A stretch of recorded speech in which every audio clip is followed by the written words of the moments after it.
exported to overseas because Indonesia, we think Indonesia is kind of some main source in global supply chain.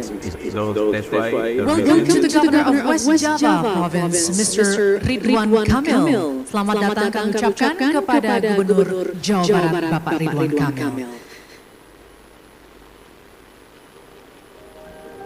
And also would like to welcome Mr. Riyadno, Deputy Chairman for Investment Cooperation from the Ministry of Investment of the Republic of Indonesia.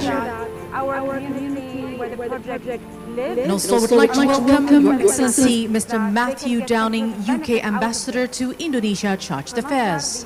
Good morning to you. Infrastructure, renovating schools around the area. We have identified more than 15 schools around the close perimeter of the project area. Saya bersyukur sekali karena sekolah menjadi bagus, anak senang, guru semua pada senang gitu. Seperti yang dibayangkan itu ya, jadi bukan hayalan lagi gitu, ini kenyataan.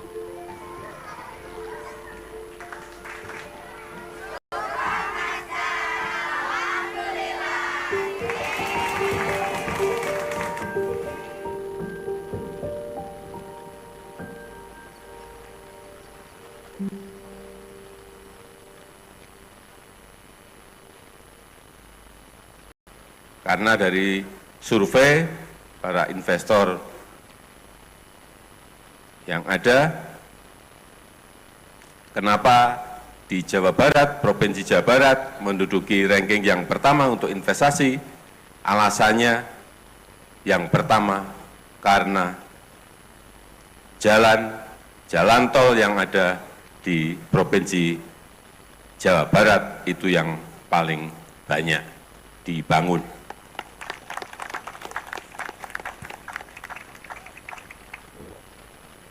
Ladies and gentlemen, we're about to begin our event today, so we ask for your cooperation to kindly be seated.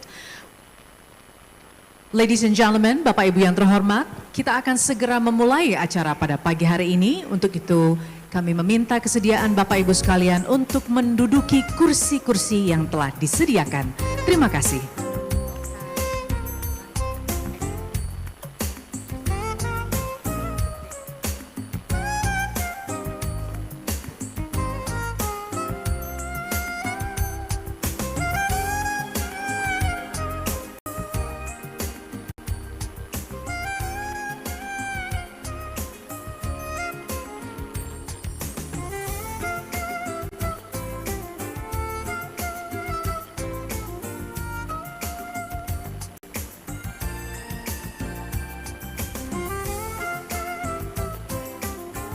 Ladies and gentlemen, distinguished guests, we are about to begin with our event today. So we invite everyone to come into the ballroom and be seated. Once again, we invite everyone to come into the ballroom and be seated as we're about to begin our event today. Bapak Ibu yang terhormat, kami mengundang Anda semua untuk segera memasuki ruangan dan menempati kursi yang telah disediakan. Kita akan segera memulai acara pada pagi hari ini. Terima kasih.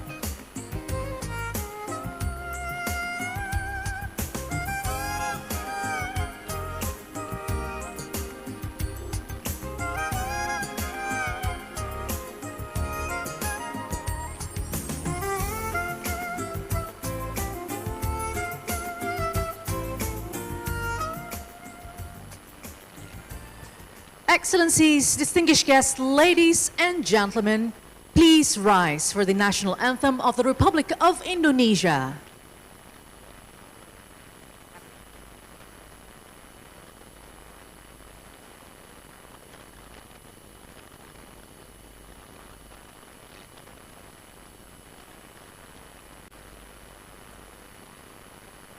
National Anthem of the Republic of Indonesia, Indonesia Raya.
Live from Maison Pine Hotel, Bandung Barat Regency. Welcome in West Java Investment Summit 2023.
Assalamualaikum warahmatullahi wabarakatuh.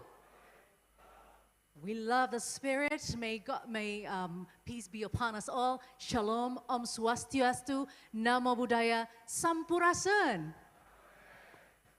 Wow, it's great to see everyone here. Thank you for coming all the way to West Bandung Regency here in West Java. It's great to see everyone here. We were about to have a very big event today, and before we start, I would like to say hello and welcome to our honorable mentions this morning. First of all, His Excellency Mr. Matthew Downing, UK Ambassador to Indonesia Chargé d'Affaires. Thank you very much for coming, sir. Selamat pagi dan selamat datang. Also, I'd like to say hello and welcome to Mr. Judah Agung, Deputy Governor of Bank Indonesia. Selamat pagi, Bapak. Terima kasih sudah hadir. Yes, boleh loh tepuk tangan, Bapak Ibu. And also, His Excellency Mr. Riyadno, Deputy Chairman for Investment Cooperation Ministry of Investment. Selamat pagi juga, Bapak. Terima kasih sudah hadir. Silakan tepuk tangannya. Dan His Excellency, of course, the host for today's event, Mr. Ridwan Kamil, Governor of West Java. Selamat pagi, Kang Emil. And I've got a list here also. His Excellency Mr. Setiawan Wangsa Atmaja, Regional Secretary of West Java. Selamat pagi, Bapak. Selamat datang. His Excellency Mr. Erwin Gunawan Hutapea, Head of Bank Indonesia, Representative Office of West Java. Good morning. His Excellency Mr. Indarto Budi Witono, Head of Financial Services Authority, Regional 2. Good morning to you as well. Excellencies, Mayors, Regions of West Java Province. Also, Excellencies, Ambassador from valued partner countries, welcome to you all. Excellency, Provincial Legislative Council of West Java, Mr. Budi Bediman. Selamat pagi juga untuk Bapak. And of course, distinguished guests, ladies and gentlemen, whether here personally or joining us online, welcome to West Java Investment Summit 2023. Please give a big round of applause. First of all, let's praise to the God Almighty, Allah Subhanahu wa Ta'ala. Only with His blessings and mercy we're here gathered for this magnificent event. Allow me to introduce myself. I am Rahma Alia and beyond grateful to be the host for today's event. So, ladies and gentlemen, West Java Investment Summit 2023 is the highest investment summit of its kind in West Java, and it has been held for the 5th time, and this year the theme evolves around investing in sustainable growth. So we're going to be talking about and seeing exhibitions and presentations around the downstream industries that is adding value to raw materials, and also the adaptations of renewable energies that have abundant of potentials, and also regarding the vocational training, and we'll also explore the untapped potential areas for investment here in West Java. And this all will be accomplished throughout presentations and exhibitions throughout this event. And ladies and gentlemen, as we know, West Java has been fully committed in creating an attractive climate and also places for investments here in the region. We have seen massive infrastructures development. We've also seen accommodative regulations from the government, as well as pleasant and supportive climate for the investments. So probably the biggest question of the day is, who wants a promising future? Anyone? Yes? You want a promising future? So the answer is to invest in West Java. Once again, please give a big round of applause for the optimism. All right, so before we begin, ladies and gentlemen, in order to seek blessings and ensure the success of today's event, let us join in prayer to Allah Subhanahu wa Ta'ala. We kindly request Mr. Nanang Naisabur to come up to the stage and lead the prayer. The stage is yours.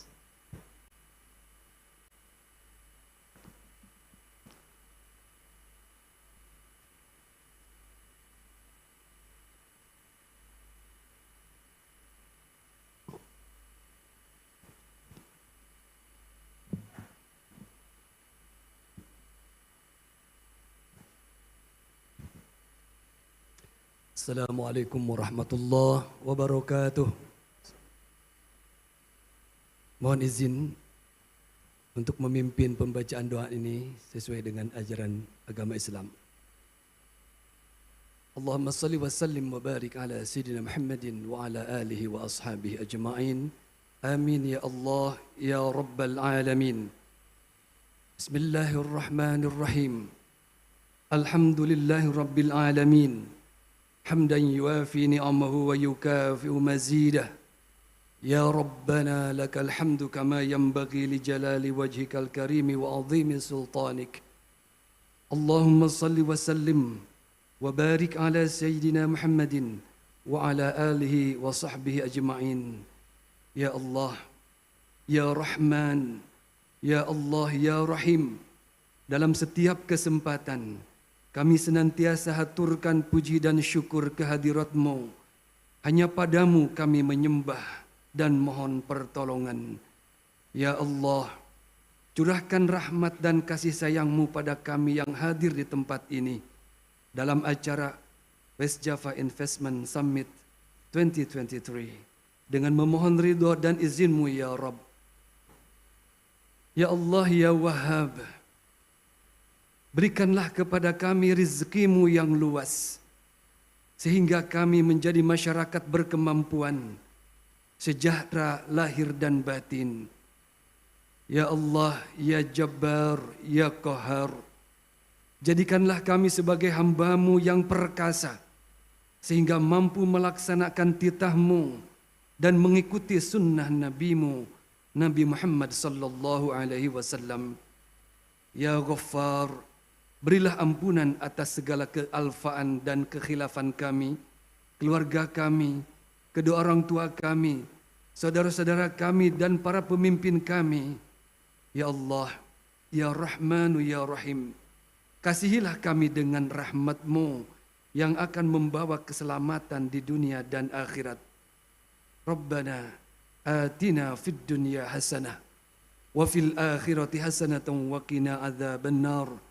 ربنا تقبل منا إنك أنت السميع الدعاء وصلى الله على سيدنا محمد وعلى آله وصحبه وسلم والحمد لله رب العالمين. السلام عليكم ورحمة الله وبركاته. Thank you very much, Mr. Nanang, for leading the prayer. May we continuously be graced with blessings by the most graceful and the most merciful. And now, ladies and gentlemen, let's get down to business to open this West Java Investment Summit this year. Let's hear the report of the Investment Summit 2023 that will be delivered by Head of West Java Investment and One Stop Service Agency, Ms. Nining Yuliastiani. Let's hear it out. Excellencies, ladies and gentlemen, Bismillahirrahmanirrahim. Assalamualaikum warahmatullahi wabarakatuh. Good morning, welcome to West Java. I am Nining Yuliastiani, Head of Investment and One-Stop Integrated Services Office of West Java Province. West Java Provincial Government and Representative Office of Bank Indonesia West Java are very thrilled to opening our door and welcome all of you here in West Java and virtually. Today is an important day for us. Therefore, I would like to extend a warm welcome to everyone attending West Java Investment Summit 2023. Ladies and gentlemen, today is we gathered here today on the 5th West Java Investment Summit. We believe this event brings a huge impact for investment in West Java. For the first time in 2019, the West Java Provincial Government announced the Rebana Triangle as the new industrial area in Northwest Java. As the area grows, the central government handed over Presidential Regulation Number 87/2021 to the West Java Provincial Government during the West Java Investment Summit 2021 to support Rebana and the southern part of West Java. And today, we can see together how far this area has come. The development of the Rebana area shall be widely recognized, especially at the international level through the West Java Investment Summit, proven by a great deal of support from international institutions during the preparations of various study and technical assistance to build more sustainable West Java. The West Java Investment Summit has seen many historical events over the years. One of them is the development of the Lido Special Economic Zone. The Lido Tourism Development Concept was presented for the first time at WJIS 2019, making Lido Special Economic Zone the only special economic zone in West Java that is currently under construction. We believe this event will give investors confidence to keep investing in West Java. As proven by West Java investment realization, which has remained on top of the national level since the event initiation, making West Java the main investment destination for investors in Indonesia. In 2022, West Java investment realization reached 174.6 trillion rupiah or 11.70 billion US dollars, with foreign direct investment or FDI of 93.77 trillion rupiah or 6.30 billion US dollars or around 54% from total investment realization. And while the realization of domestic direct investment or DDI at 80.81 trillion rupiah or 5.43 billion US dollars or around 46%. Ladies and gentlemen, in West Java Investment Summit 2023, we will be talking about investing in sustainable growth. We aim to highlight green economic growth by focusing on downstream industries, vocational training, renewable energy, and new investment area. And our goal is to contribute to the economy of West Java by creating sustainable value chain, capable workforce, and diversifying our economy to areas we have never tried before. Ladies and gentlemen, there are several key agendas on today's event. First, signing memorandums of understanding as a commitment from international institutions to support investment in West Java, especially in Rebana area as the new investment destination. Second, we will be showing an update on Rebana development as the new investment destination in West Java, and the primary segment of our event is the project presentation, in which we will show several ready-to-offer projects. Lastly, there will be one-on-one meeting and networking sessions at the end of the event to allow you to have in-depth discussions about projects of your interest. Distinguished ladies and gentlemen, I hope today's event can give investors more confidence and also convince investors that West Java is still a very promising place to invest, especially in the projects offered today. Finally, I would like to thank our strategic partner, Representative Office of Bank Indonesia West Java, for the continuous collaboration in organizing West Java Investment Summit 2023. We look forward to your investment in West Java. Thank you for your attention. Think investment, think West Java. Wassalamualaikum warahmatullahi wabarakatuh. Ladies and gentlemen, please give a big round of applause for the development and achievement of investment here in West Java. And it is indeed, this region has done a lot of homework to make sure that developments are ongoing, and it is for the aim of becoming the champion province in Indonesia, in fact, in ASEAN. And so therefore, for the next agenda, I would like to invite everyone to see the journey of investment of West Java. Here it is. The world keeps changing. Adapt or be left behind. Innovate or lag behind. We are faced with many global challenges, impacting every one of us, changing various aspects of life, causing uncertainty, disrupting stability. We shouldn't remain silent. What about Indonesia? Let's take a look at one of its provinces. With its diverse challenges, undergoing transformation, opening up investment opportunities, uniting and inspiring. We are West Java.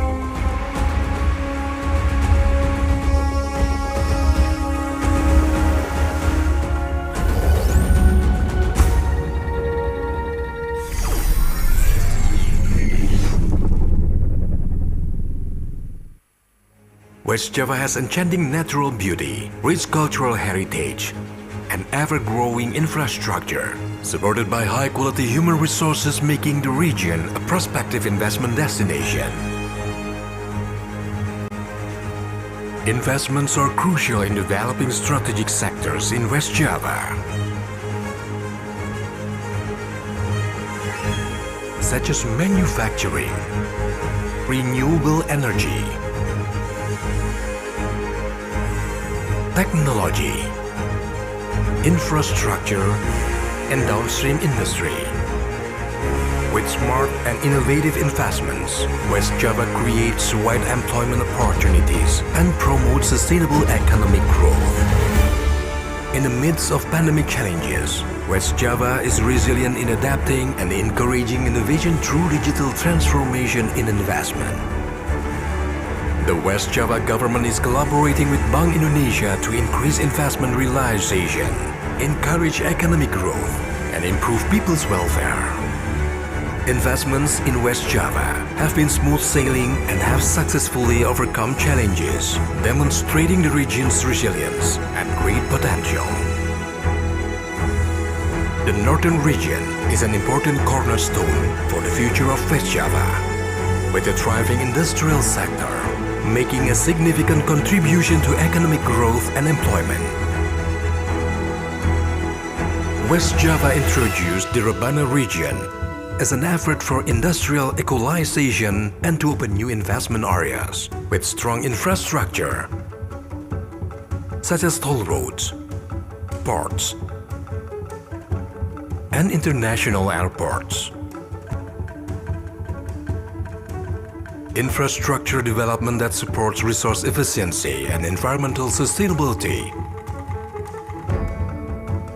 is carried out to harmonize industrial development. West Java's main focus is industrial downstreaming and vocational education to create added value and industrial competitiveness with quality human resources. International institutions play a role in strengthening West Java's position as one of the growing economic centers in Indonesia. In the southern part of West Java, the government is promoting responsible, inclusive, and sustainable development to take advantage of its natural beauty, cultural wealth, and abundant natural resources.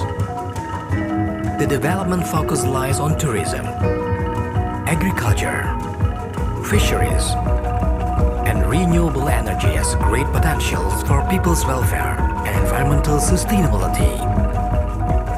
The development of transportation infrastructure is accelerated to facilitate the mobility of people and goods and to improve interregional connectivity. The West Java provincial government is trying to create a world-class urban area as a center culture, tourism center, as well as activity and service center national creative economy, which is based on higher education and industry high technology that is competitive and environmentally friendly. With the counter-magnet principle as one of the efforts equality of role and functions of urban areas core to the surrounding urban areas for minimized urban sprawl. Cekungan Bandung urban area has a strategic value to overcome the problems of urban activities.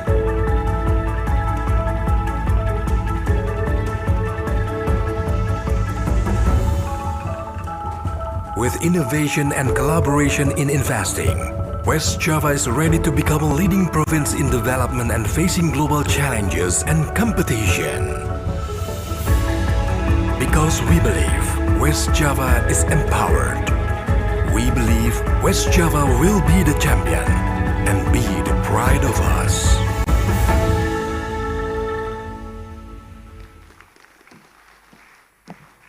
Thank you for the big round of applause. And now, ladies and gentlemen, we've seen the development and also the journey of investment in West Java.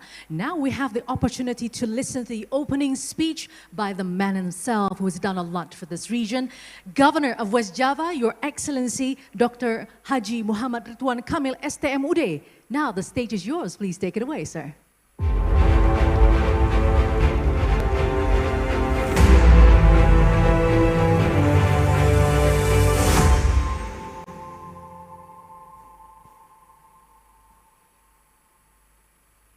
Bismillahirrahmanirrahim. Assalamualaikum warahmatullahi wabarakatuh. Sampurasun, salam sejahtera, Om Swastiastu, Namo Buddhaya, salam kebajikan. Yang kami hormati, Excellency Mr. Matthew Downing, UK Ambassador to Indonesia, Charge d'Affaires, Mr. Yuda Agung, Deputy Governor of Bank Indonesia, Mr. Riyatno, Deputy Chairman for Investment Cooperation, Ministry of Investment, West Java Regional Leaders Coordination Forum atau Forkopimda. Here with me, Pak Setiawan Wangsa Atmaja, West Java Regional Secretary, Member of Parliament of West Java, Pak Bedi Budiman, my dear friend Pak Erwin Gunawan, Head of Bank Indonesia, Representative Office of West Java, Pak Indarto, Head of West Java Regional, the Indonesian Financial Services Authority. Mrs. Arlina Abu Bakar, also Head of Bank Indonesia, Representative Office of DKI. And of course, all distinguished gentlemen, here with me also some mayors and regions coming, and everybody here. Today, I have a mixed feeling, yeah. One, I'm very, very happy. You see the statistic, cannot lie. We are the best performing economy in Indonesia is West Java. Second feeling, I'm very sad because this is my last 4 weeks as a governor of West Java. I will leave the office on September 5th. After that, I will be just a regular citizen, Ridwan Kamil. Still will assist you in any way I can to make sure you are happy doing business in West Java.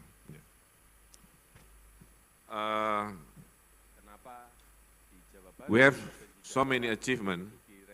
The last 5 years of my administration, we won 542 awards.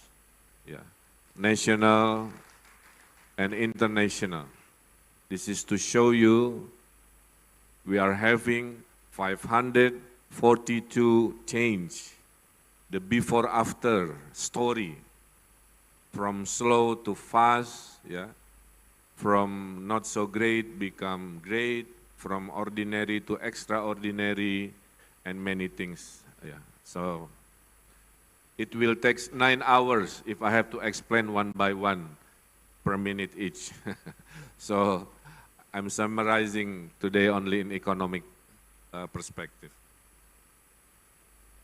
As you know, West Java is the biggest province in Indonesia. This year we are reaching 50 million people.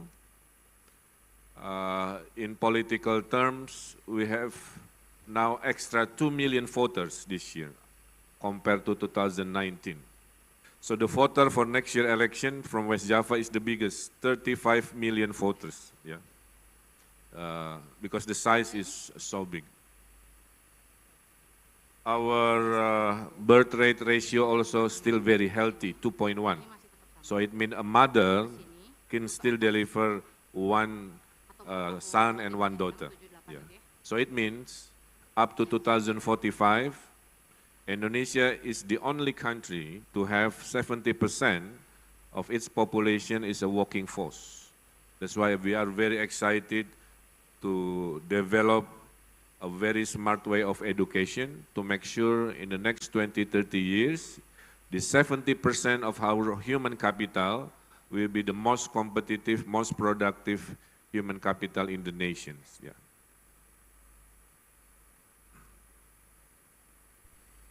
In this West Java Investment Summit, usually we have it in October, yeah. But since I will leave the office in September, I asked the committee, let's do this year in August. But it turned out it's much, much better, yeah. You will see so many digital performance, the first time I see, yeah. Combination of very West Java, uphold the tradition, but also keep up with technology. If you combine, you see this dances with electric angklung. 3 reasons, yeah, why we always number 1. And I tell my administration, we have to make sure we always number one. First, infrastructure readiness. We are the province with the biggest number of advanced infrastructures. Including the end of the month or early month of September, we will have the first high-speed train in ASEAN, compressing 4 hours into 40 minutes. You can imagine creating more people coming, more goods, and many things. Yeah. We are having second one, kembali lagi. We are the most responsive bureaucracy in Indonesia. Yeah, I tell you later. We won last week berapa award Pak untuk birokrasi dari KASN? We won last week 8 awards for best bureaucracy in Indonesia. Yeah. Because my mantra is very simple. You have to keep up with private sector. Yeah, what happened in Bank BCA you have to follow. What happened in Astra, West Java must follow. What happened in Gojek, in Tokopedia, we have to keep up. So that's my spirit to my bureaucracy. We are focusing many things on digital. The third one, why we are number one, is the human capital of West Java is the most productive in Indonesia. We calculated using ICOR index. Yeah. ICOR is the productivity index. The smaller the numbers means the more productive the workers. Yeah. In ASEAN, Thailand is considered number one for most productive resources, but West Java also score similar to Thailand. Yeah. So it means in other province, in one day you produce 4 goods, but in West Java, in one day you produce 6 goods, or maybe 8 goods. So it means if you invest in West Java, you will get, I promise you, you will get humble, obedient, but also productive workers. So this is the strength. So I'm very, very happy to offer you comprehensive infrastructure, responsive bureaucracy, and productive human capital. In infrastructure readiness, for example, we are building 9 toll roads. That's why in the first video, if you saw, President Jokowi stated during the opening of Bogor-Sukabumi toll road, saying that the biggest number of toll road constructed in West Java. Yeah. And this is Kenapa di Jawa Barat, Provinsi Jawa Barat menduduki ranking yang pertama untuk investasi? Alasannya yang pertama, this is automatic. Karena jalan tol yang ada di Provinsi Jawa Barat itu yang paling banyak dibangun. So you can imagine in 5 years, okay, this 9 toll road will crisscrossing the whole direction of West Java, in the north, in the south, in the west, producing more goods, connecting more people, and creating more opportunities also. Yeah. Last month we are opening the Cisumdawu toll, connecting the city of Bandung to airports. Before 3 hours, now 40 minutes. Yeah. And creating many projects. For example, there is a touristic destination in Jatinangor. Yeah. They are building what they call like Disneyland local style. They break even point only 2 years. Because close to toll road, people are craving for happiness, spending for tourism. They are building this ticket-based income, and they are happy and said to me yesterday, Governor, we are building 3 in West Java and we need more land because the business is good, people are spending. Every time our economy is above 5%, it means people are spending. Yeah, so this is a good sign. And report just came from Pak Erwin. This Q2, West Java performed 5.25% economic growth, the best performing in Java Island, above other provinces in West Java. We are number one today. National level 5.17. We are 5.25. Last year we are also the best performing in Java. 5.45%. Yeah. So it's easy as a leader to talk with statistics because this is reality. Yeah. Besides Nine Toll Road, we have what we call the biggest, the most sophisticated seaport in Indonesia, called Patimban Seaport. The first phase is finished, exporting vehicle to ASEAN and Asia Pacific.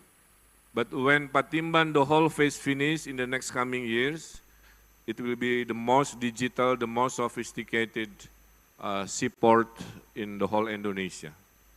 And my vision, every time I see this engine of economy, I want to create a civilization.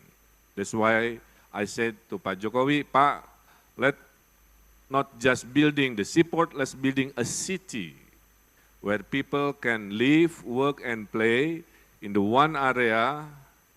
And I envision Patimban to be 1 million residents in the next 20, 30 years with maritime relatedness. Yeah.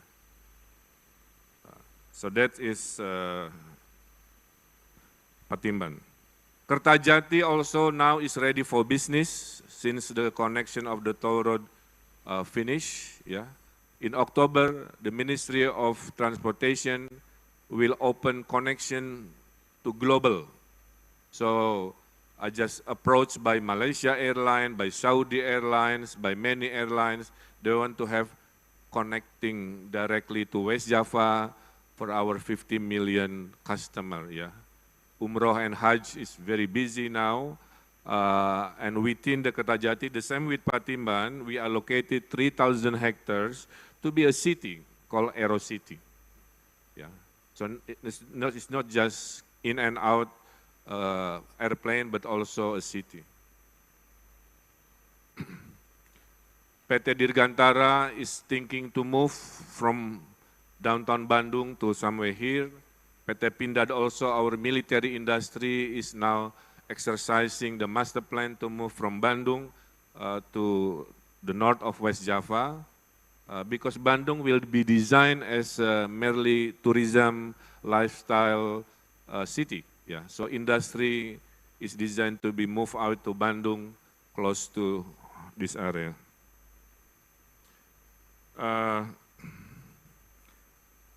In terms of human resources, we are increasing the number of workforce. In the last 5 years of my administrations, we have now 25 million strong workforce. Yeah. And I'm very happy to report to you also, the last 5 years we have increased the permits and recommendation very fast from our digital responsive investment system. From only 9,000 in 2018 when I was started as a governor, increased to 33,000 something permits. So many business coming and they are happy customer, yeah.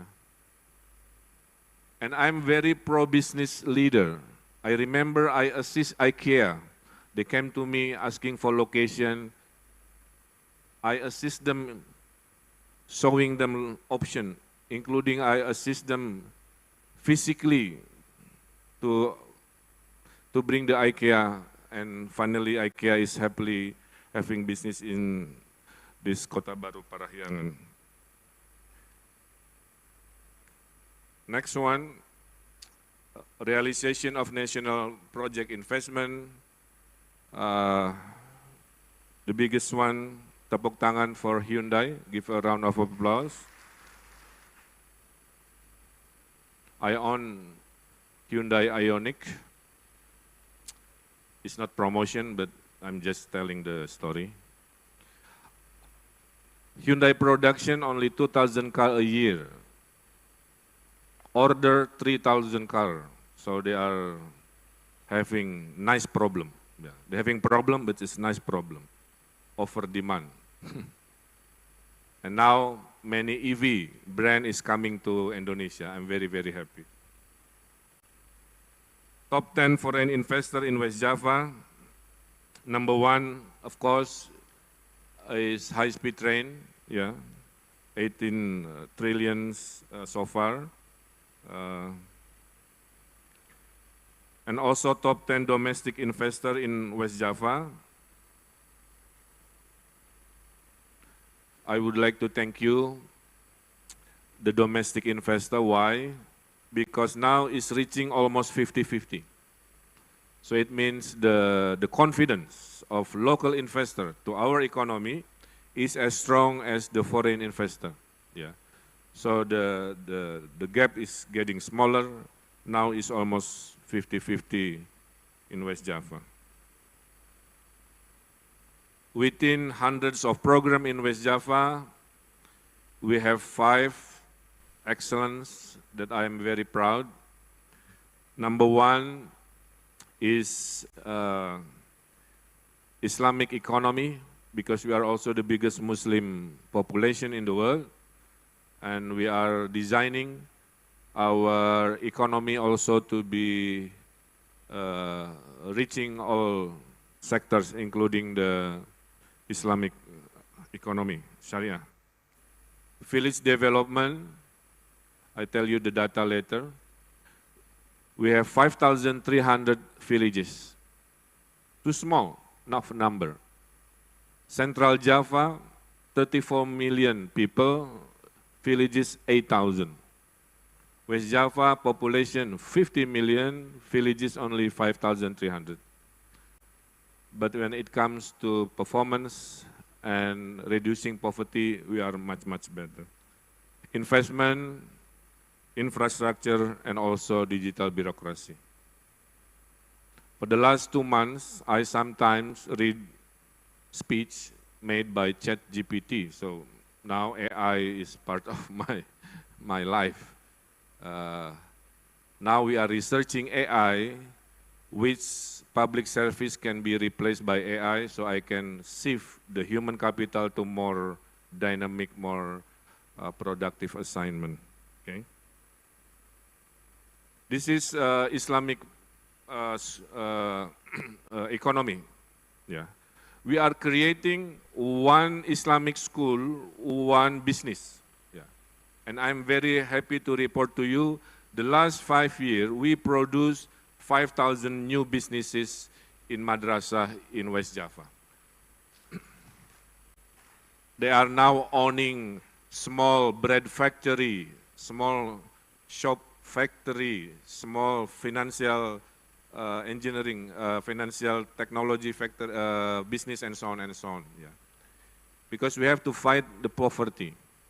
When the poverty gone, the reason for radicalism also will be gone.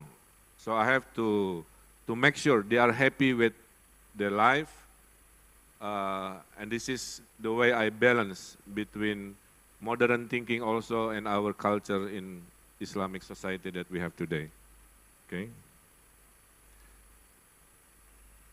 Saya masih ingat, I give 10 best product. I brought them exhibits in Istanbul, Turkey, yeah, for Muslim Expo. One pesantren selling fruits with bamboo case, yeah, bamboo packaging. At the end of the day, the buyer is not buying the fruit, but buying the packaging. Because they said, oh, the packaging is nice from bamboo. We just order the bamboo. Now they're having bamboo packaging business. Before they are selling fruit, but the packaging is too nice. It's just a small story, so yeah. Okay. And I'm very happy to report to you also the last 5 years, we are transforming the biggest in the country, reducing poverty in the rural area with many innovation. Yeah. We call it Gerbang Desa, Gerakan Membangun Desa. We won awards in Asia Pacific for digital village innovation, okay? Because we revolutionize all sector in the village, communication, production, using IoT to feed the fish, to feed the chicken, many things, yeah. And we do one village, one company also. Now almost 100%, all villages in West Java, they own a company for their own business. Okay? This is the report to all of you. When I started as a governor in 2018, we still have 1,000 poor villages in rural area. We call it Desa Tertinggal dan Desa Sangat Tertinggal, or very underdeveloped or underdeveloped. Yeah. In only 4 years, from 1,000 underdeveloped rural village, now 0. Yeah. So we reduce 1,000 poor villages with digital economy in just 4 years. So I won a medal from Pak Jokowi 2 months ago, because West Java is the fastest in reducing the rural poverty. And Indonesian category, we have 5 categories, yeah? And the top 2 is developed and Mandiri, 5-star economy, yeah. In 2018, only 37 5-star villages, now 1,800. So this is my record of how you have to bring new economy. Also, you have to remember, West Java is the first to coin the term millennial farmers. Why? Because the future also will become very fragile when it comes to food security. The future war might start from the war of food crisis. And the typical age of farmers in ASEAN is senior citizen, above 50 years old. So we created this program called Millennial Farmers, asking the urban young generation to come back to rural. I give them the land.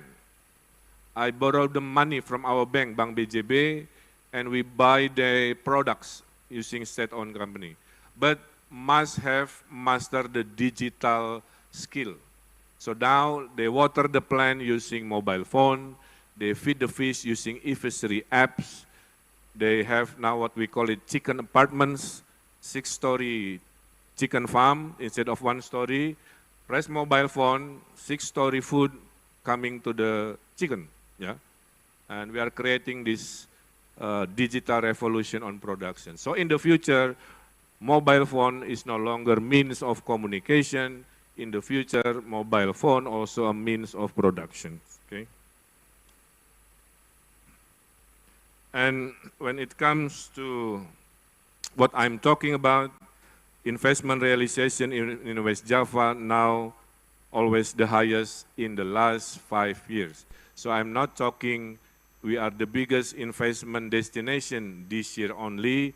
The last 5 years of my administration, West Java is always #1. Last year, 174.6 trillion.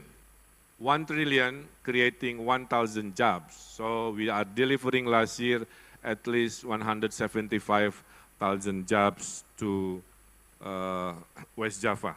Yeah. And the top 3 investors coming to West Java, #1 is People's Republic of China. Anyone from China?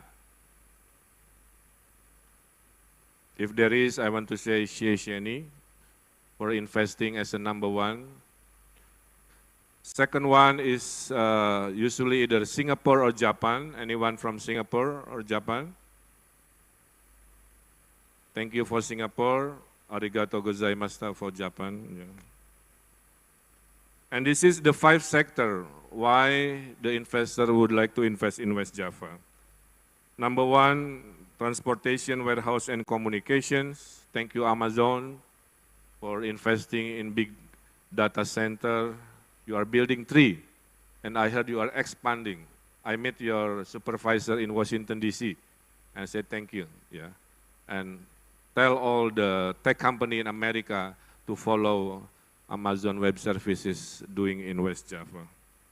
Second one is housing industry area. 50 million people need house, need apartments. Yeah, so motor vehicle industry and other services. Yeah. Number of projects also increasing big time.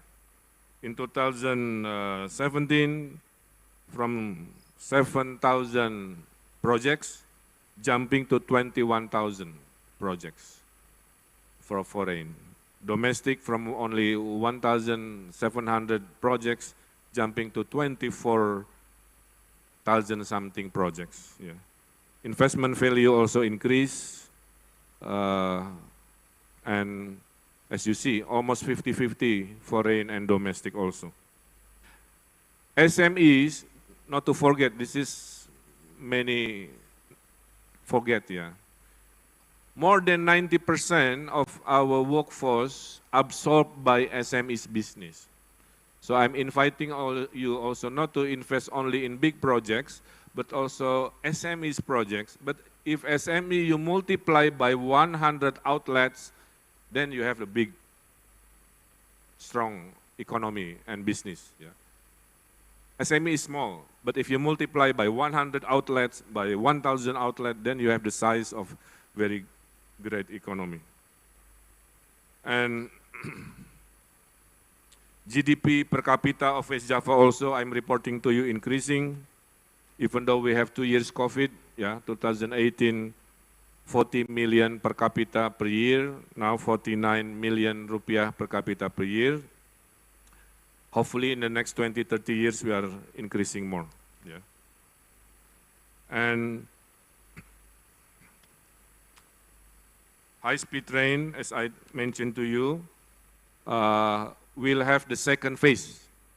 So the first phase, Jakarta, Bandung, President already agreed. Second phase will be Bandung Airport, Kertajati to Surabaya. Less land acquisition, because we agreed to use the toll road alignment for construction of high-speed train. The reason Jakarta-Bandung is too long, 5 years in the making, because land acquisition is always a dynamic issues. Yeah. But the second phase, I guarantee you, will be faster because using the toll road alignment. In total also, we have 15 national projects, Project Strategis Nasional. Yeah. And this is to show you that West Java and the central government is working hand in hand to make sure we have a strong. And in government, we are the best and most responsive bureaucracy. I tell you my vision, yeah.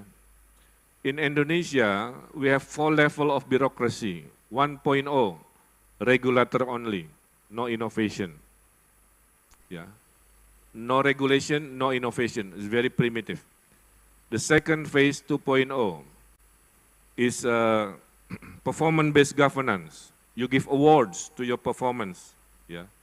But still not sufficient because the government, the bureaucracy 2.0 still thinking that anything related to public service must be the jobs of bureaucracy. That's old school.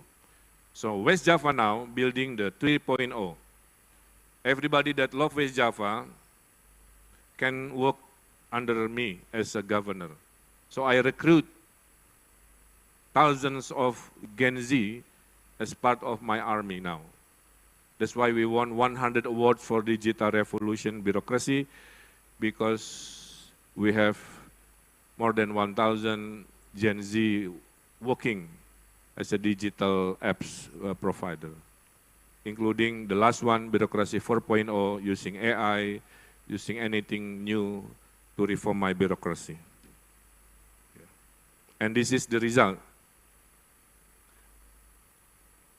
500 government, regional government, province, city and regions, ministry. West Java is #1, Pak, in bureaucracy. Yeah.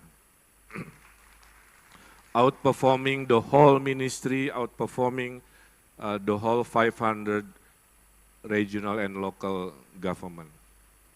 And tepuk tangan, mohon berdiri Pak Setiawan Wangsa Atmaja. This is the man behind the scene, that translating my vision into the most performing bureaucracy.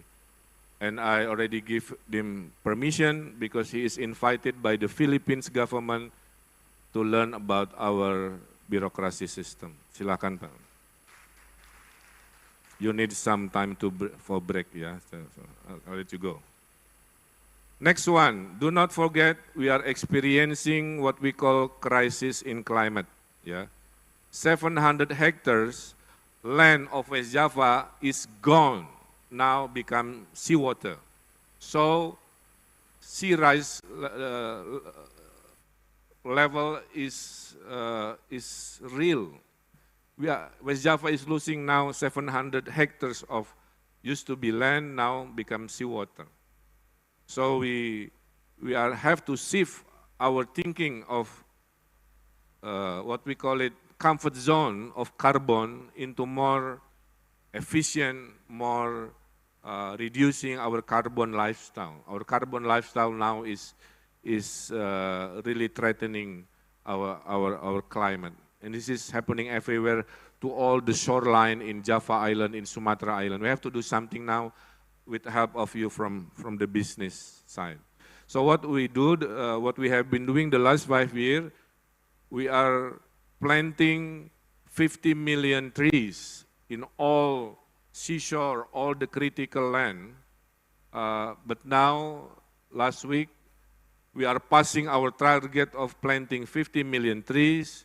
We have been planting now almost 80 million trees in the critical land in West Java to make sure we have a good environment for our next generation to live in. And this is also the good news. In 2050, Indonesia will have self-sufficient renewable energy. UK, Europe must learn this big potential. Yeah. Combining the solar, wind, water, and geothermal will produce 400 gigawatts potential power in 2050. And 300 million, our population of Indonesia will consume only half. So in the future, Indonesia will export forever to the world renewable energy. So we are hoping to have a technology transporting this renewable energy in Indonesia and making the world a better place. No more fossils, no more taking things from the earth. Majority we are using renewable energy. So I'm inviting you also to start now, because Indonesia promised to the world 2050 to 2060 to be net zero society. To keep that promise, we have to start now. So we are inviting company from any country in the world to tap this renewable energy potential. And the biggest one we are building now is with Masdar. Any representative from Masdar? We are building the biggest solar panel in ASEAN, floating on the water in Cirata. Okay? This is our commitment.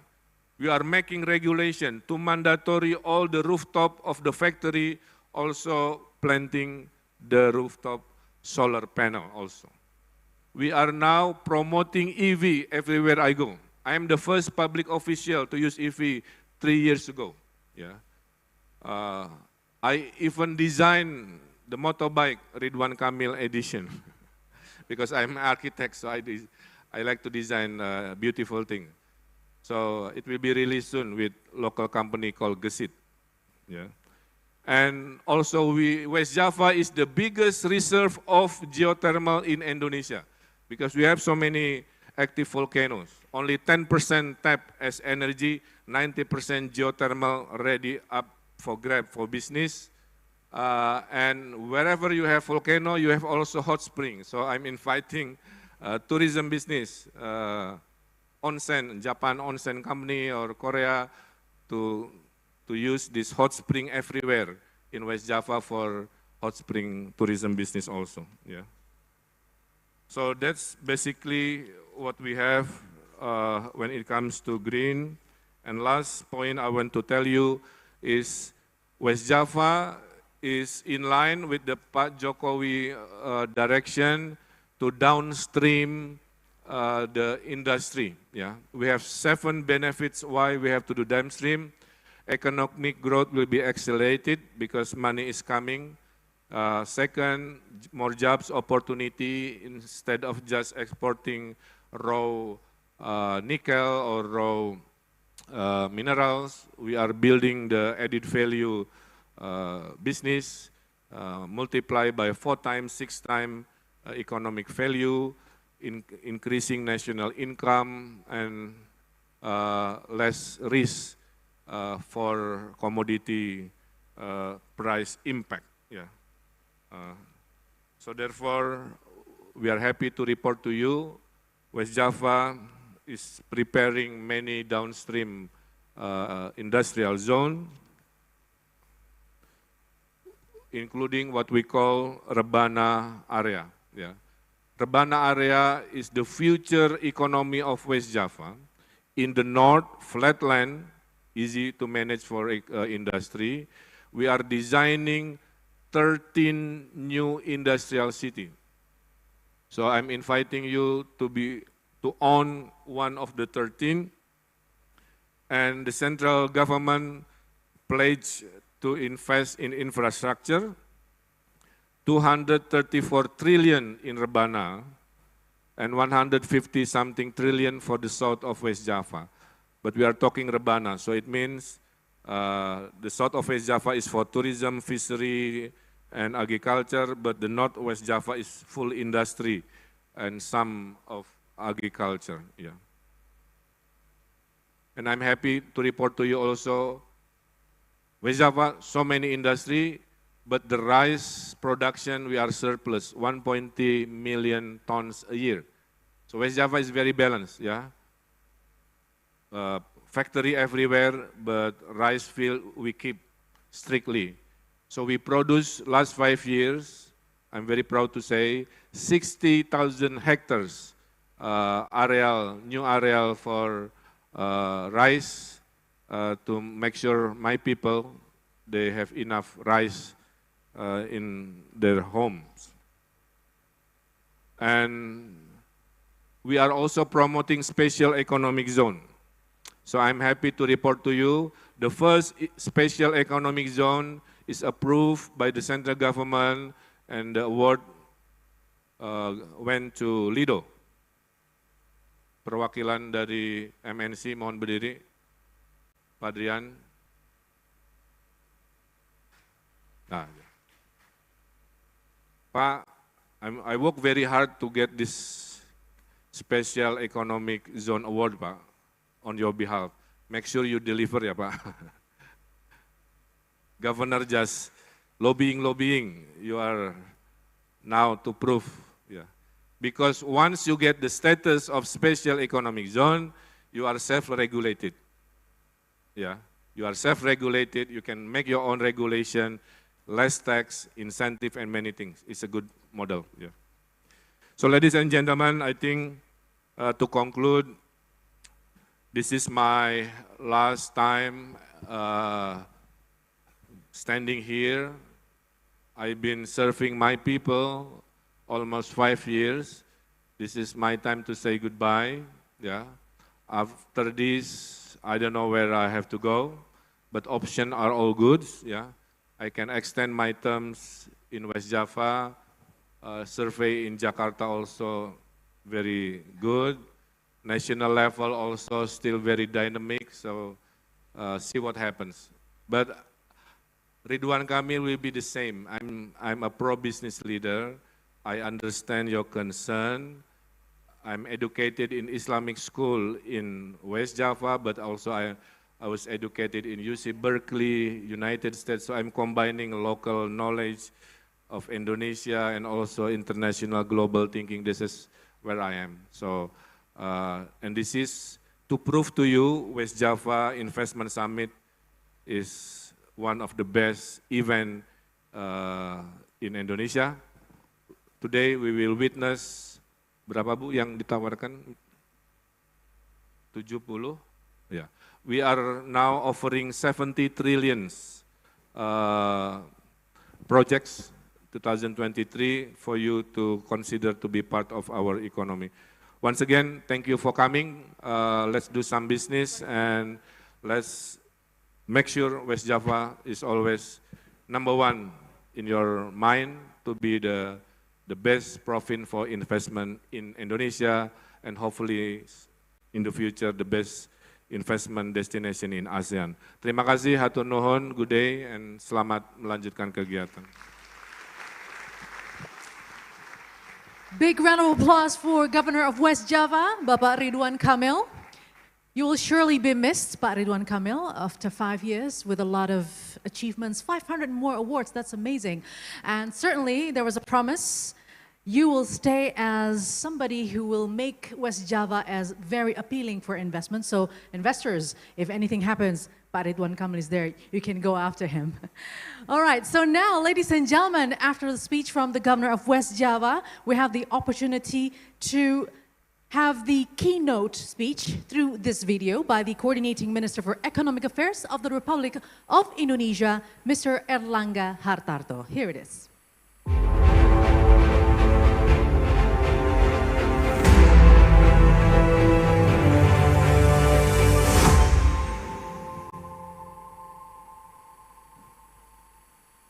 Good morning, Honorable Pak Luhut Binsar Panjaitan, Coordinating Minister for Maritime and Investment Affairs of Indonesia, Pak Bahlil Lahadalia, Minister of Investment of Indonesia, Pak Yuda Agung, Deputy Governor of Bank Indonesia, Honorable Mr. Khaw Kim Hoon, Secretary General of ASEAN, Pak Ridwan Kamil, Governor of West Java. I am deeply honored to stand before you for the West Java Investment Summit 2023, and I hope everyone is doing well. I extend my highest appreciation to Honorable Governor of West Java and the team who initiated this meeting that is in line with Indonesia's commitment to promoting stable and sustainable economic growth. Ladies and gentlemen, second quarter 2023, Indonesia economy grew positively at 5.17% on year-on-year. That accomplished significant to that our economic growth has remained 5% for 7 consecutive quarters. Indonesia Purchasing Manager Index was at an expansive level of 53.3 in July, which lasted for 23 consecutive months. Thus, Indonesia has achieved a notable milestone by reclaiming its status as an upper middle income country, according to the World Bank classification updated in July 2023. The driving sectors of the economy are becoming more remarkable, especially in the manufacturing industry, which adds significant economic value and is also supported by strong domestic demand, notably in the manufacturing sectors, especially for transportation equipment subsectors. It's through the high growth of the vehicle production as well as consumption amidst the global economic situation. We must continue this achievement through several strategies, in particular by enhancing quality of human resource, implementing the value-added program, including the downstream program of natural resources, increasing investment that create jobs in wide scale. Local government continue to optimize the good prospect of investment financing in Indonesia that is reflected by the affirmation of Indonesian sovereign rating by various international rating agencies. As comparison, the US currently having a downgrade by Fitch Rating. the latest update from RNI Rating, which upgraded Indonesia outlook from stable to positive and maintained Indonesia sovereign credit at BBB+. This upgrade was supported by strong economic performance and maintained economic resilience, coupled with managing the inflation within the target range at below 3%. Ladies and gentlemen, the improvement of the investment in the region, supported by the job creation omnibus law, which regulates several aspects. Firstly, the business and investment climate and licensing process is simpler, and second, through the integrated process of online single submission. Thirdly, the establishment of limited liability company to be simplified, and there are no longer minimal capital requirement. Lastly, of ease investment incentive for investment in special economic zone like free trade zone, free port. In addition, investment ecosystem also necessary to strive for investment breakthrough through the state budget, regional budget. To respond to that, government has supervised and formulated policy that support the good investment climate. Law on central and region financial relations help to start the acceleration of regional autonomy efforts through creative financing based on the abilities, capabilities of local government to access regional debt financing that can fulfill the needs of their society through infrastructure development. Regional government could also utilize the alternative instrument to support fiscal independence through municipal bonds or sukuk and regional sovereign fund. This investment could create multiplier effect at the same time to back up fund in the emergency situation. Ladies and gentlemen, during COVID, government implemented counter-cyclical policy to maintain favorable economic condition, and one of the policy that united at that time was regional national economic recovery. West Java was one of the region that made use of the regional pen loan of 4 trillion Indonesian rupiah, and effective management of local debt financing instrument that can be utilized for infrastructure development. West Java province is one of the region with high fiscal capacity that is potential candidate to issue a municipal bond or sukuk, as well as regional sovereign fund, and all of the people of West Java themselves could be the investor of those instruments. Ladies and gentlemen, I hope that the effort to transform and change the paradigm of fiscal independence can work and continue to strive and becoming the concern of all parties, including regional leaders. Let's give a big round of applause, everyone. So it was the keynote speech by the Coordinating Minister of Economic Affairs of the Republic of Indonesia, Mr. Erlangga Hartarto. So we've seen how West Java is now really focusing on aligning the development with the love of the environment, and all of those are projected through the projects that are ready to offer. And also we want to reach the net zero emission country by 2050. Well, hopefully this will be a reality. We need a lot of support from all of you. So now, ladies and gentlemen, let's move on to the next event or the next session for this event. We have the privilege now to listen the keynote speech, which will be delivered by Deputy Governor of Bank Indonesia, and the man himself is already here. So please join me to welcome His Excellency Mr. Juda Agung. The floor is yours, sir.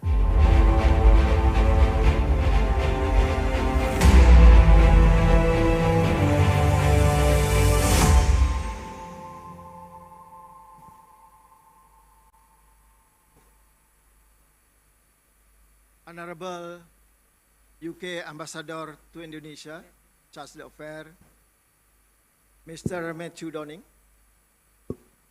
Honorable Governor Ridwan Kamil,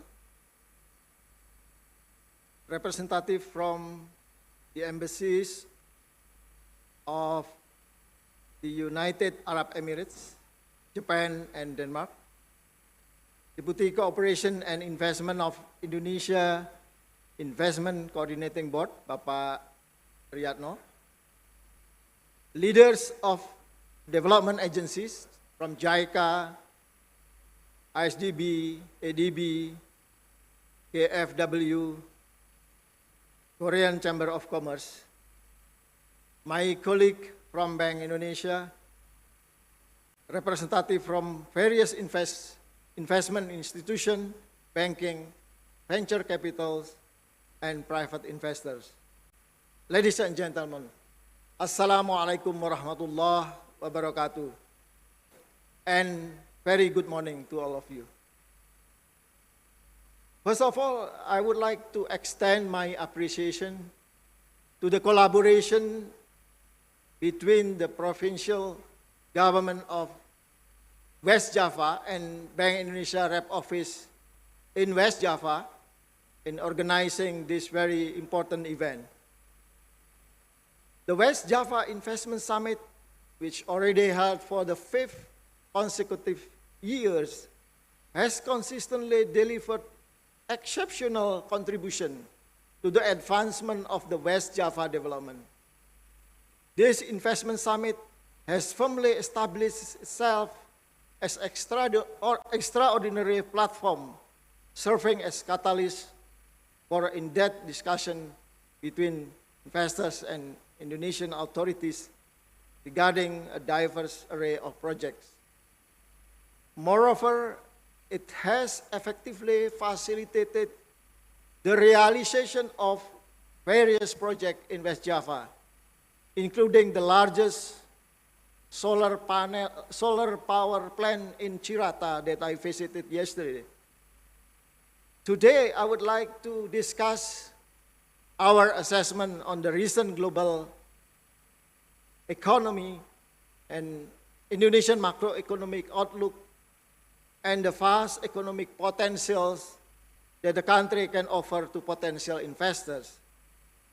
In a world marked by uncertainty and challenges, Indonesia emerged as a beacon of opportunity and stability. Let us first look at the global economic landscape. While challenges persist, such as supply chain disruption and inflationary pressures, the global economy remains resilient, and the risk of global recession can be avoided. In 2023, we expect the global economy is projected to fall to 2.7%. While we see the US and several European economies are projected to pick up, the China economy as a factory of the world is slower than our expectation. Going forward, as the global economy begins to regain its footing, investors are seeking promising destinations to capitalize on emerging opportunities. In this context, Indonesia stands out as attractive investment destination. The country's macroeconomic outlook is robust and resilient. Over the years, the country has demonstrated remarkable economic stability and consistent growth. With the GDP exceeding $1.3 trillion, Indonesia is the largest economy in Southeast Asia and the fastest growing economies in the world. In the latest publication, Indonesia economy grew at 5.17% in second quarter of this year. The government prudent fiscal management, coupled with the effective central bank policy mix, has played an important role in supporting economic growth while at the same time maintaining macroeconomic stability. Inflation is well managed at low and stable level. The consumer price inflation declined to 3.08% in July. This rapid disinflation to the targeted range is a positive outcome of consistent and prudent monetary policies, coupled with the close collaboration with the government, including the local government, especially to manage supply-side inflation. We project that the inflation will remain under control within 3% plus minus 1% target range this year and 2.5% plus minus 1% for the next year 2024. The external sector remains resilient, supported by manageable level of current account balance and sufficient level of reserve.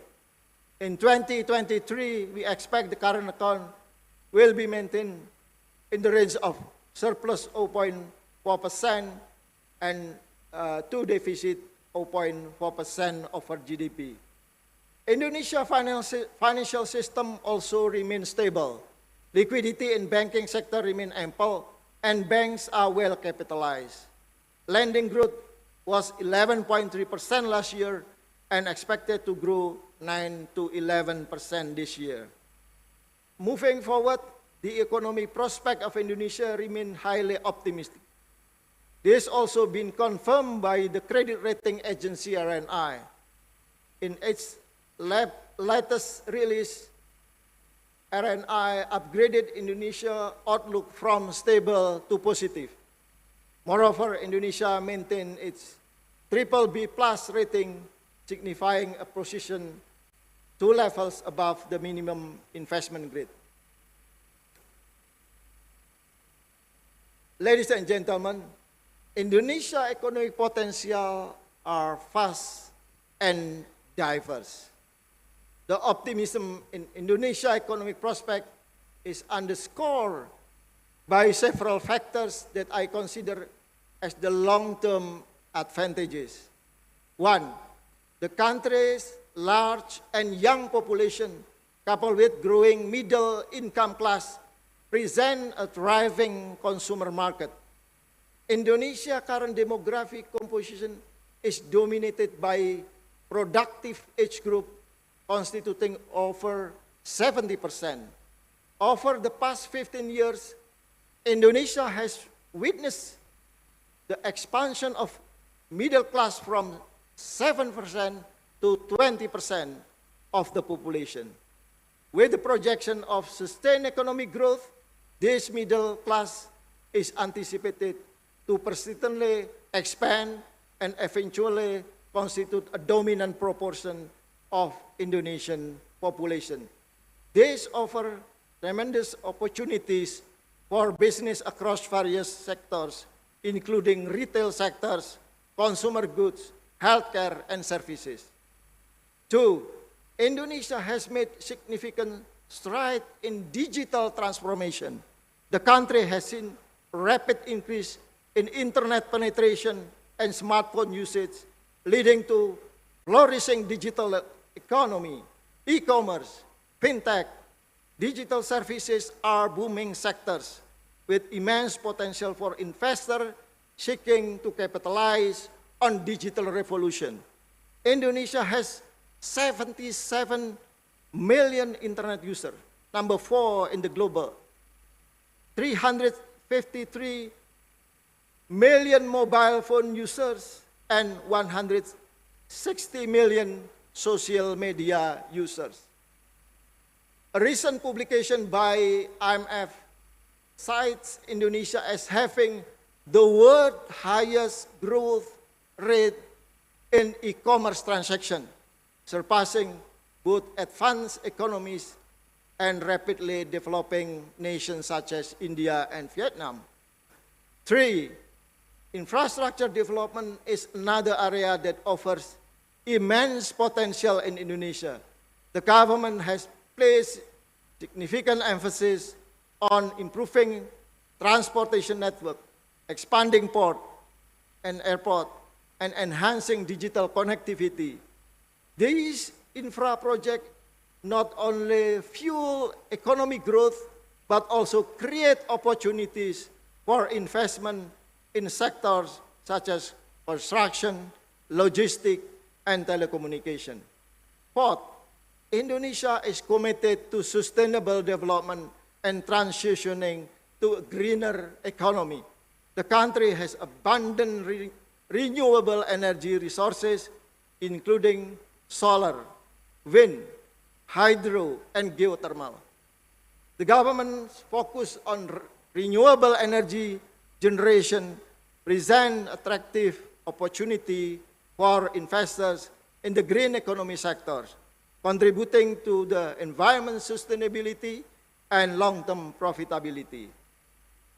Distinguished guests, ladies and gentlemen, to further facilitate investment, Indonesian government has implemented reform aimed at improving the ease of doing business and ensuring regulatory certainty. For example, the recent published Omnibus Law on Financial Sector Reform has amended 17 laws in financial sectors and regulates new financial technology activities to bolster financial development and financial deepening and anticipate the growing financial digitalization. On the macroeconomic side, Bank Indonesia remains committed to maintaining macroeconomic stability and supporting economic growth through a policy mix of prudent pro-stability monetary policies and accommodative macro-prudential policies.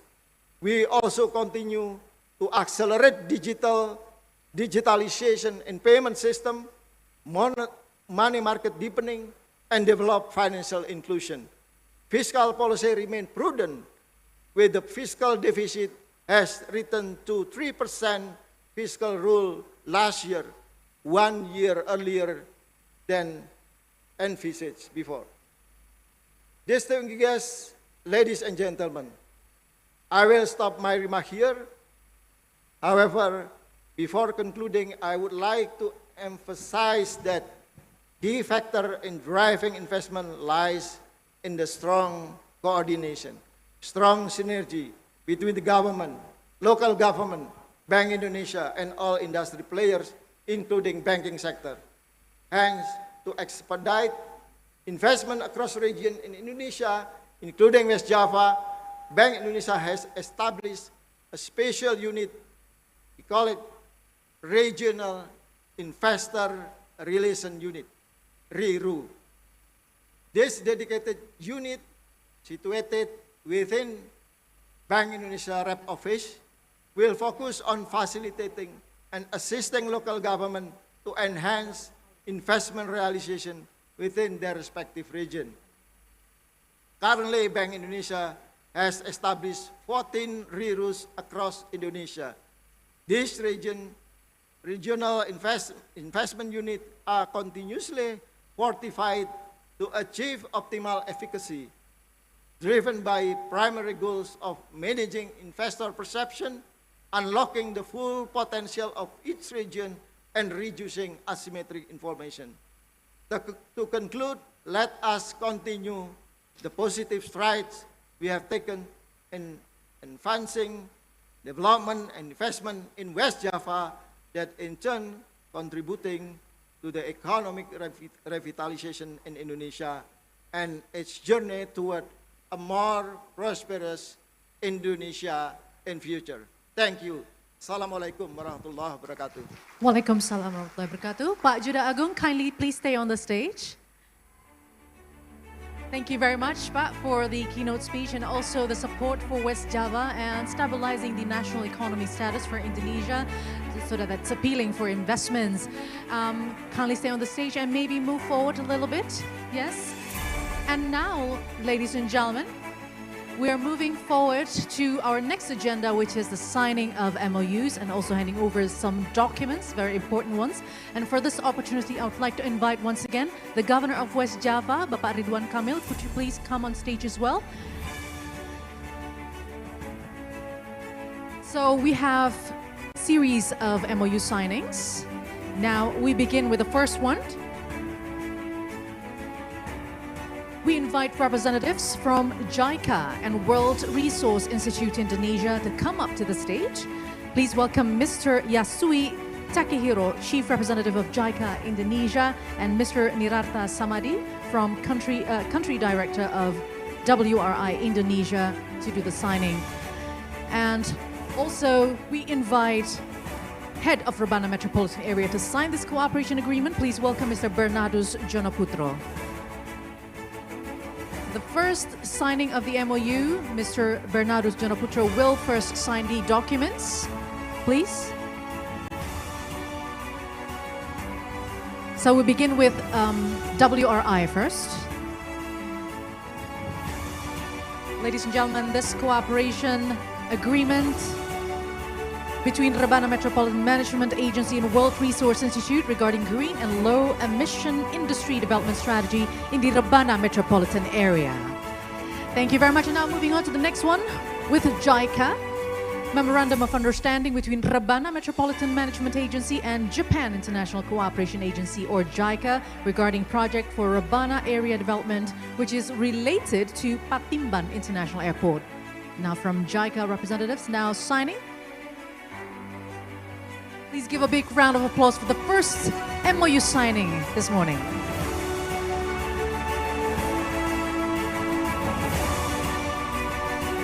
And as it is signed, please take the documents with you, sir.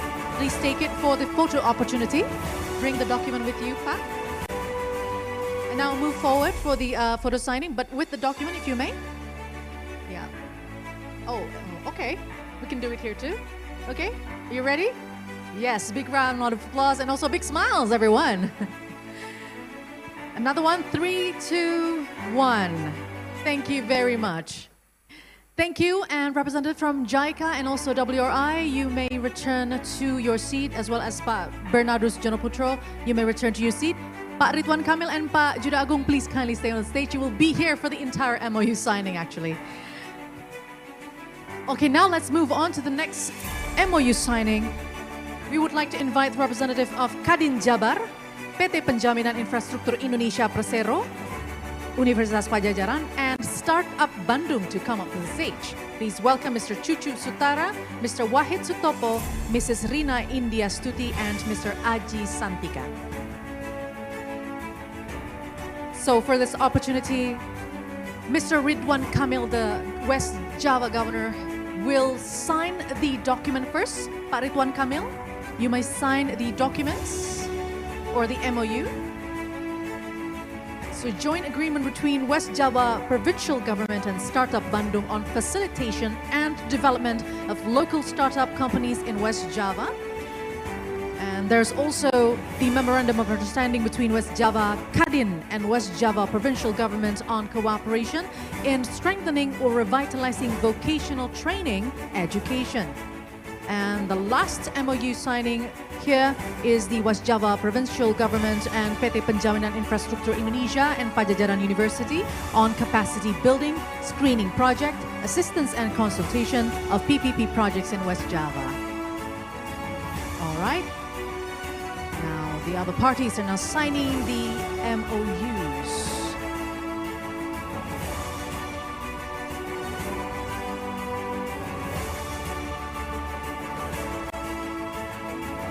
Next one, go ahead, sign the MOU.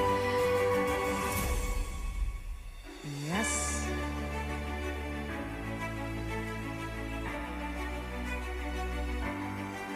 One of the assets of the province of West Java is the people, so capacity building is very much needed as well for this region.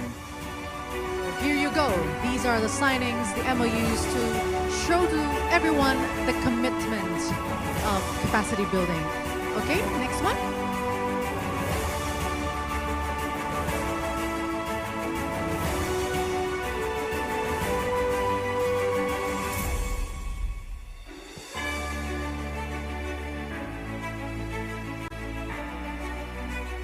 Let's use this opportunity once again for a photo session. Okay, gentlemen, be ready for it with a thumbs up, just like Pak Ridwan Kamil already shows us. Okay, everyone, ready? 3, 2, 1. With a bigger smile, please, everyone. 3, 2, 1. Let's give a big round of applause for the second MOU today. So you may return to your seat, except for Pak Juda and Pak Ridwan Kamil. Kindly stay on the stage.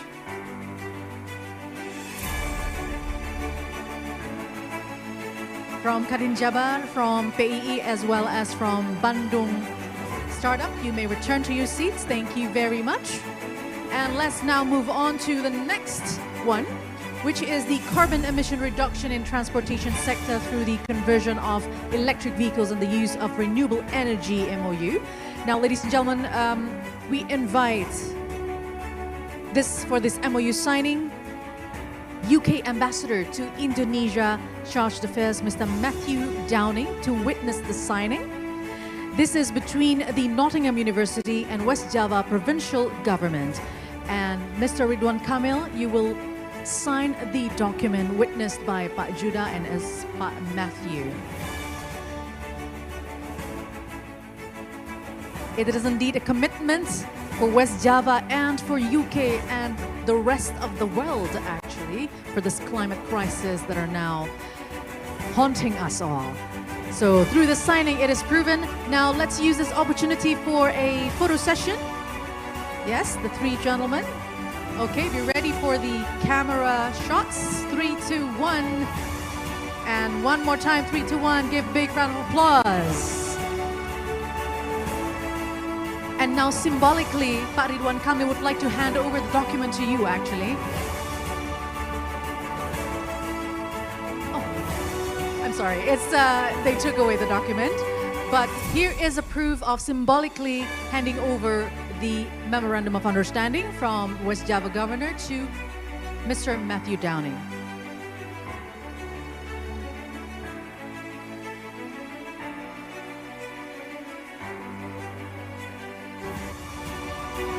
Then thank you very much. Thank you very much. Sorry for the inconvenience. Thank you, Mr. Matthew Downing. And the last but not least, ladies and gentlemen, we are moving towards the symbolic cooperation session in which we will be presenting a contract. 3 representatives from the consortium. Please come up to the stage, consortium Sumitomo EPN HIDS. Mr. Hiroshi Hori from Sumitomo Corporation, Mr. Ahmad Rizal Rosendrawan from PT Energia Prima Nusantara, and Mr. Toshiaki Tatsu from Hitachi Suzan Corporation. And to do this is a handover of document from West Java Governor Mr. Ridwan Kamil, accompanied by Mr. Judah Agung, to hand it over to the consortium of Sumitomo EPN HIDS.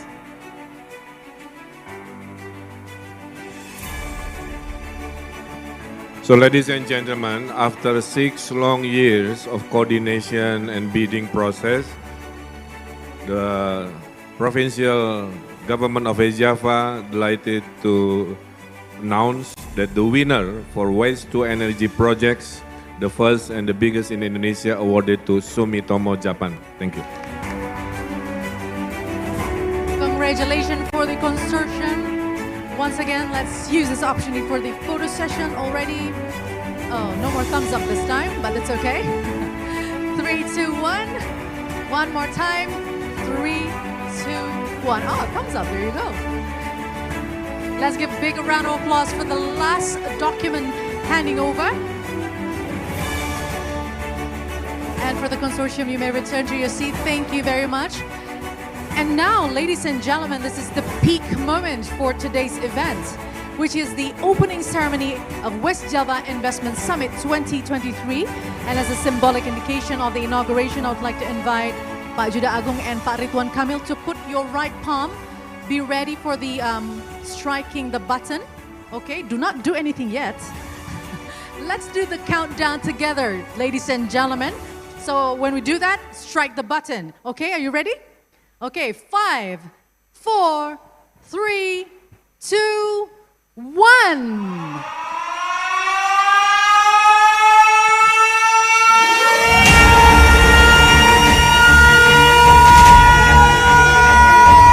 West Java Investment Summit 2023 has finally started. Please give a big round of applause, ladies and gentlemen. There you go, another round of applause, please. For this, we would like to have a photo opportunity in front of the podium, in front of the buttons, please.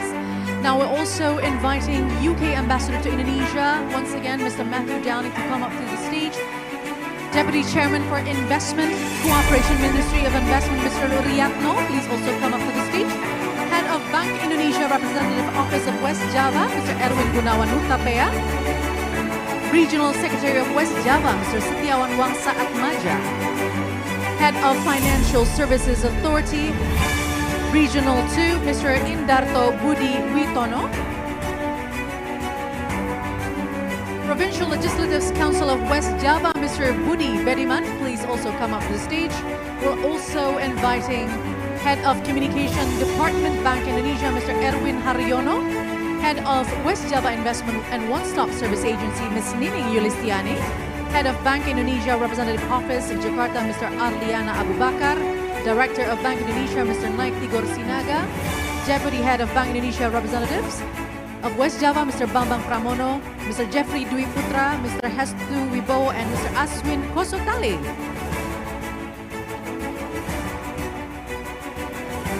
All right, this is the optimism shown on the faces of the gentlemen and to show the partnership and the collaborative actions towards the sustainable development of West Java. Thank you very much, ladies and gentlemen. And the upcoming agenda for our schedule is a press conference session. Therefore, we kindly request to the Honorable Deputy Governor of West Java, Governor of West Java, accompanied by Head of Bank Indonesia Representative, Office of West Java, and Head of West Java Investment and One-Stop Service Agency to go to or to proceed to the press conference room, which will take place at the Lembang Room. And now, ladies and gentlemen, kindly stay here as we'll present to you the coming video. Let's see it.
PLTA Cirata ini adalah waduk terbesar Indonesia.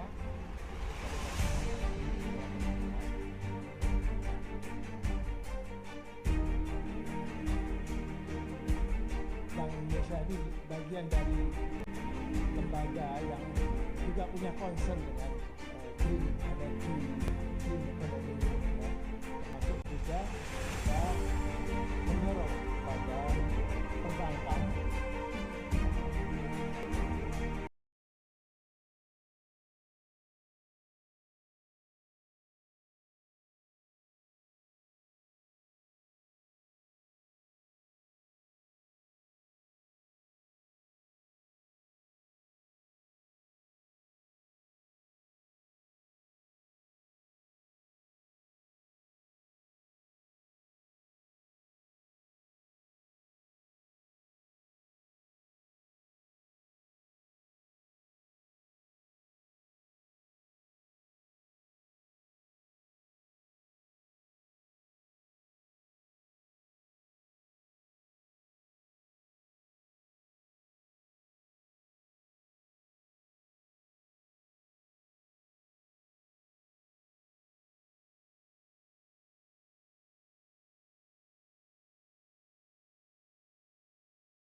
There are 4 ready-to-offer investment projects that are still progressing, which are Jati Gede Regional Water Supply, Bandung Metropolitan Urban Railway, Regional Waste Management Facility, and Subang Smart Metropolitan.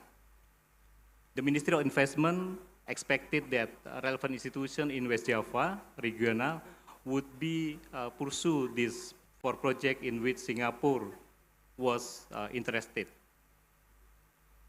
Next, to promote national energy resilience and meet the aim of mixed renewable energy, Indonesia has huge potential in renewable energy, which consists of numerous types of energy, with solar energy at the greatest potential.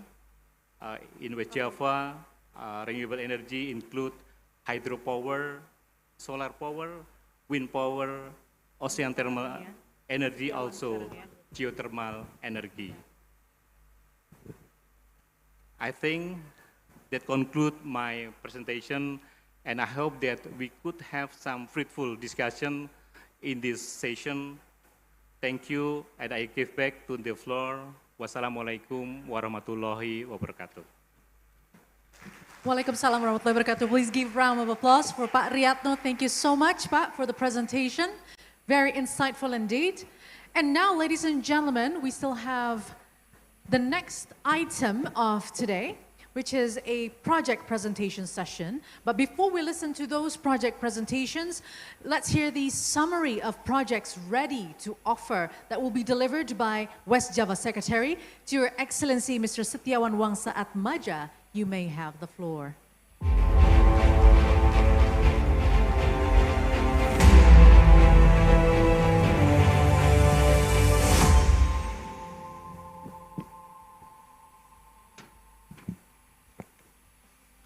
Good morning, and also I think it is approach to afternoon, ladies and gentlemen.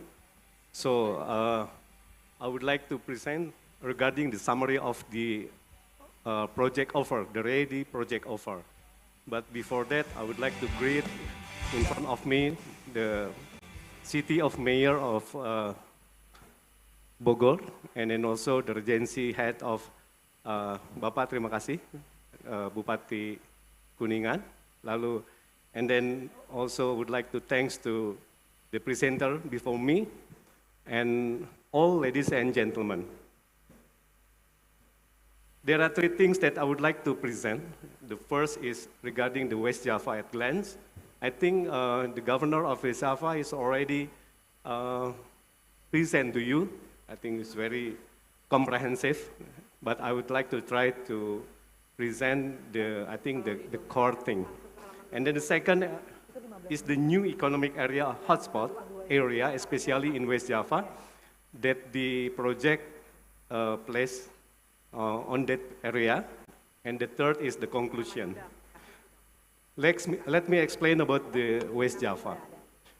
If we see the 3D map of the West Java, actually West Java has a population, like Governor saying that we have now reaching 50 million in terms of the population, and also the area of West Java is more or less 35,000 square kilometers. And as we can see here, actually West Java has a geographic area something like this. We can see between the south and the north is completely different, because the conservation area are placed mostly in the south of West Java. So that's why the project in the south of West Java mostly in, I think, more the environmental sound, like eco tourism, and then fisheries and so on.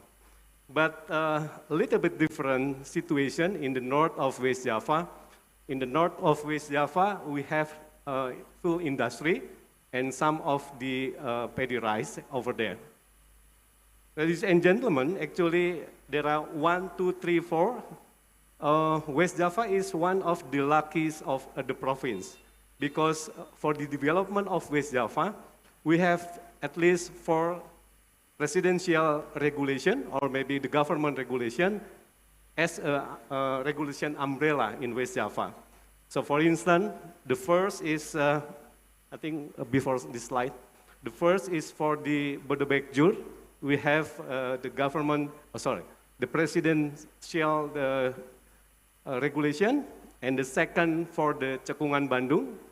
We also has one regulation under the central government regulation, and the 3 and 4 also we have with the presidential regulation number 87, the year that regulation in 2021.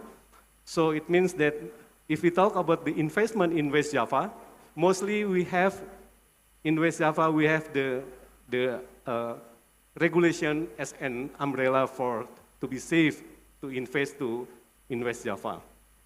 Next, if we see the West Java access, as we call maybe toll roads and then ordinary roads, so the governor saying that these roads actually for accessing all the place that we will invest. For instance, the toll roads, which is the color, the green color, and then also the ordinary roads, national level, and then provincial level, and also regency and city level.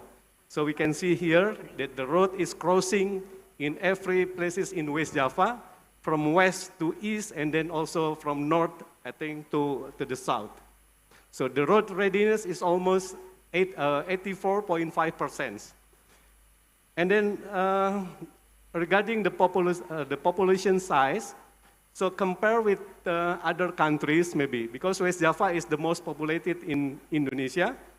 Almost 20% the population in Indonesia is in West Java. So compare with, let's say, Malaysia. Malaysia population is only 32 million. And Australia is, I think, half of West Java, around 26 population. And the South Korea, I think, more or less same, is around 51 million population. So it means that West Java is quite similar with the countries of South Korea, but the budget, I don't think so, yeah, the same or similar with the South Korea. And then next, what about the workforce readiness? As we can learn from the governor saying that West Java is now entering the demographic bonus actually. So that's why up to 2045, West Java is having the population which is we call the bonus demographic. So we can see here, compare between West Java, Central Java, East Java, and Banten, the number of the workforce readiness, West Java is the highest. With the number, the total number is around 734,000. So we can say that West Java has the biggest supply of workforce. And then next, how about the West Java economic growth? Based on the data released by the BPS, or the Statistic Bureau, we have, in 2022, the economic growth in West Java is reaching 4.45. And just before I got the information from the Bank Indonesia, and he's saying that West Java is the highest economic growth in Java Island, of course. And of course, that is very glad to hear about that. So of course, if we learn about this, so investment in West Java, I think is very interesting. And the most industry that contribute to the economic growth is steel processing industry. So around 45.5% is coming from the processing industry. And next, how about the investment performance? The investment performance, as the governor saying, that we have, I think mostly the investment business is coming from the transportation, warehouse, and also the communication. So this is, I think, the situation of the West Java. So what the focal points of West Java is investment? There are 4 things. First is enhancing. So enhancing the existing economic areas with the Bodebek Jur and area, and also Cekungan Bandung. the Greater Bandung. The second is developing. Developing is the new areas business in West Java. So we can see the Rebana that is just signed it. I think the head of the Rebana institution already signed it with some investor. And also, we also would like to develop the south of West Java area that I already presented. And then, how about the prioritizing? The first, we would like to have some investment, especially for the sustainability, which is support to the sustainable development goals. So, for instance, we can say that we have a lot of geothermal, that is new renewable energy for that, and also the like floating solar cell panel that already showing that we have in Cirata. So we already developed for solar panel, floating solar panel, and so on. And the last one is the building. The building is we have we will offer some infrastructure project. For instance, the many like train to activate we have actually in Dutch colonial, we have some railways, but now is inactive, and that project also will be offered to reactive again. This is some testimonial from the investor that we already happened, especially in West Java. As we can hear, I think this is some investor already done here. And anyway, we think Indonesia is kind of the market which has opportunity. So because of that, actually, we already invested a lot in here, like Kanakandai into this area, and also like we also established some kind of some small automotive parts factory for a domestic market and exported to overseas. Because in Indonesia, we think Indonesia is kind of some main source in global supply chain. So that's why the reason why me and Bauda came here.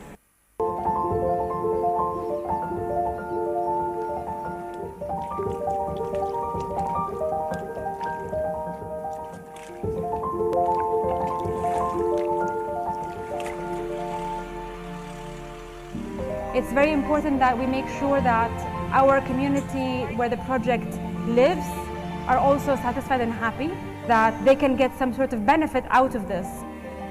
For Masdar, the biggest impact is infrastructure. Renovating schools around the area.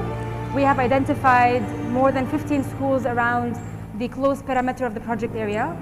Saya bersyukur sekali karena sekolah menjadi bagus, anak senang, guru semua pada senang gitu. Seperti yang dibayangkan itu ya, jadi bukan hayalan lagi gitu, ini kenyataan.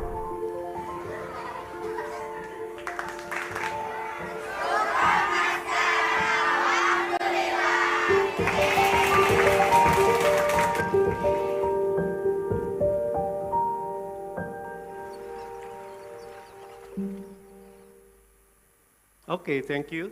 And that was the two examples, the investor in West Java. The first is from Hyundai. Hyundai is, they built the industry for EV battery, electronic vehicle, especially for battery. And the second is Masdar from Saudi Arabia, Arabic Saudi. And they developed the solar floating panels. Of course, that is also for the energy. And next, regarding what is the West Java new economic hotspots? Because we also indicate this hotspot is very interesting, I think, to be invested. The first, we call it Bodebek Jur area. So with the blue color, that is the Bodebekjur area. If we calculate the population that live in that area is around 30 million. So this area actually is already under the regulation is Presidential Regulation number 60, 2020. So this area is include the Depok City and then Bekasi Regency and cities, Bogor Regency and cities, which is also we already the mayor of the city of Bogor also here with us, and also the Cianjur Regency. That is the first hotspot that really interesting to be invested. And then the strength of the Bodebekjur area is first is for infrastructure, and then also the capital intensive and high-tech industry. And then the third is industrial estate and electric vehicle industry, and also the efficient supply chains. Ladies and gentlemen, the investment project specially ready to offer, the first is Lido Special Economic Zone. And this economic zone is also stated in the governor presentation just before.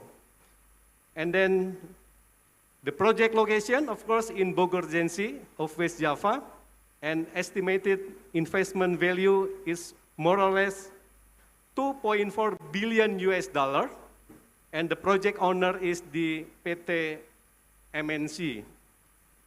The second project ready to offer is the electric motor industry for electric vehicle.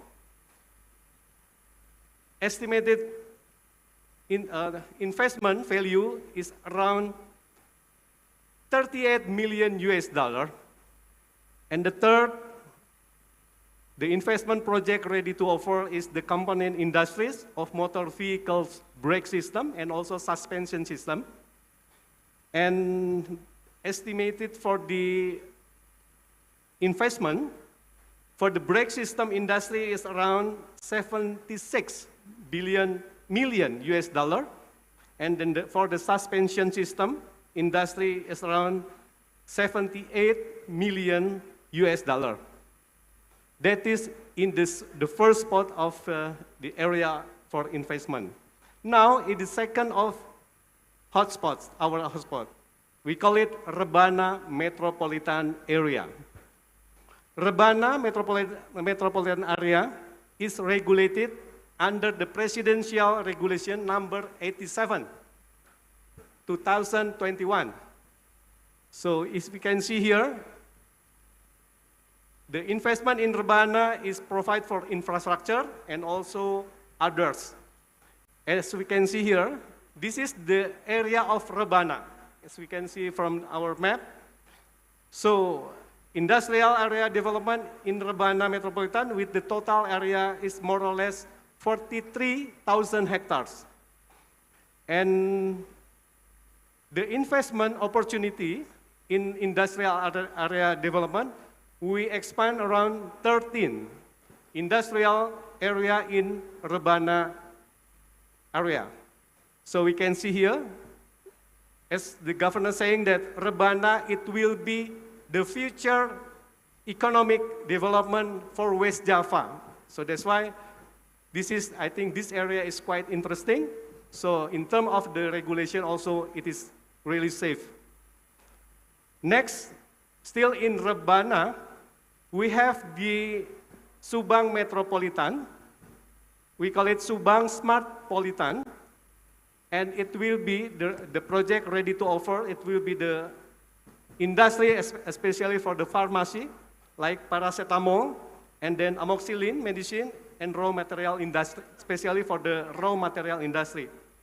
So the value of investment is around 210 million US dollar. Next, still in Rebana hotspots, we also offer the project for natural rubber-based aircraft tire industry. So the value of the investment is around 182 million US dollar. Another thing, we also offer from the PT Kereta Api or Indonesian Railways, we call it the KAI Lifestyle in Cirebon. So estimated investment value is around 1.3 million US dollar. I think that is for Rebana hotspot, and now we are moving to the southern West Java area. That is, I think, the another hotspot in West Java that also has regulation by Presidential Regulation number 87 in 2021. So the Southwest Java area indicated by yellow color, it is consists of Sukabumi Regency, Cianjur, and then Garut, Tasikmalaya, Pangandaran, and Ciamis. First, if we see the south of West Java, because we have a lot of still active volcano, so that's why we also have a lot of energy potential, especially from geothermal. For instance, we can see here, beside that, we also have some potential from solar power and also wind power, because that place is really near to the beach. Ladies and gentlemen, the first project, the investment project ready to offer, is the geothermal working area in Cisolok, Sukarame. So the estimated investment value is around 100 million US dollar. And the project owner is the Ministry of Energy and Mineral Resources, Indonesia. And then the second, or the last hotspot is in Cekungan, Bandung. We call it Cekungan, Bandung, is the Greater Bandung. The Greater Bandung consists of Regency of Bandung, City of Bandung, and then West Bandung, and also Sumedang. So we have a lot of things here, because in this area, actually, the strengthness of this area is the human resource, because we have a lot of university here, so that's why the business that we develop here is in terms of the creative economy. Another thing, focus of the Greater Bandung urban area is the transportation. So we can see here, we also offer with the ready project to offer in Bandung Metropolitan Urban Railway. So the total investment value is almost 810 million US dollar. Next is the KAI Boutique Hotel, Ciamplas, Bandung. So this estimated investment value is around 6.6 million US dollar. And also for the last week, almost the same, the project owner is Indonesian Railways. Estimated investment value is around 1.6 million US dollar. And the last from this hotspot is the geothermal working area, especially in Tangkuban Perahu. I think one of the mountain in the north part of Bandung. So the estimated project investment value is around 300 million US dollar. And the owner project is Pengusahaan Listrik Negara, or PLN. Another potential project, especially in Greater Bandung, is first is train reactivation, and then bus rapid transit, and also Bandung toll roads. That is, I think, very interesting. And the last but not least, we also should inform to you, especially in Bandung, we also have startup as the new investment area in West Java. So we have, I think, more than 100 of startup in Bandung area, and especially in Bandung area, but generally, I think, in West Java. So by develop this kind of business, we also provide like business environment and then corporate climate and then talent availability and also government support for this. And for instance, we develop like e-fishery, the unicorn from West Java, as we can see in our slides. And also like the governor saying petani millennial farmer, and others, I think, others thing. So if we can conclude that first, West Java is ready for investment is due to first, the best infrastructure, and the second is proficient workforce, and the third is excellent for investment services. I think that is for my presentation today, and I would like you will join with us in West Java. Thank you very much.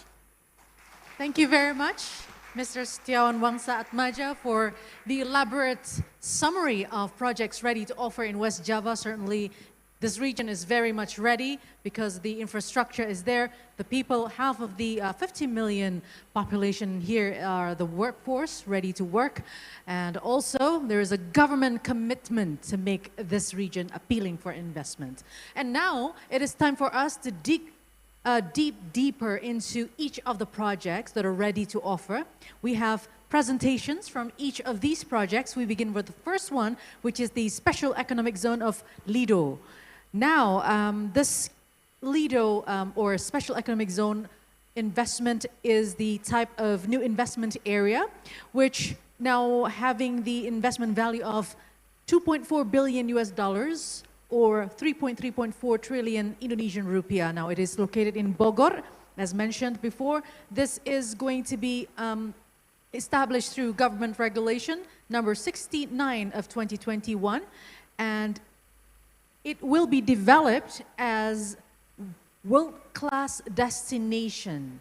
Now, Special Economic Zone MNC Lido City will feature MNC World Lido, a hub comprising various attractions, including MNC Park, Indonesia's first international standard theme park. Now, for more, I would like to invite representative from Lido, Mr. Edwin Dharma Setiawan, the Vice President Director of MNC Lido, to do the presentation. Now, the time is 10 minutes, but for the presentation about Lido.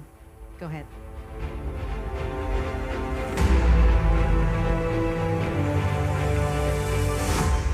Thank you very much. Very good morning, ladies and gentlemen, distinguished guests. Thank you for having me here. And I'm really happy to present the progress of development of Special Economic Zone Lido.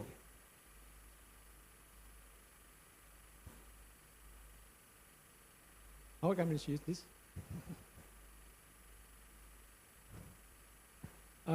Special Economic Zone Lido. Okay.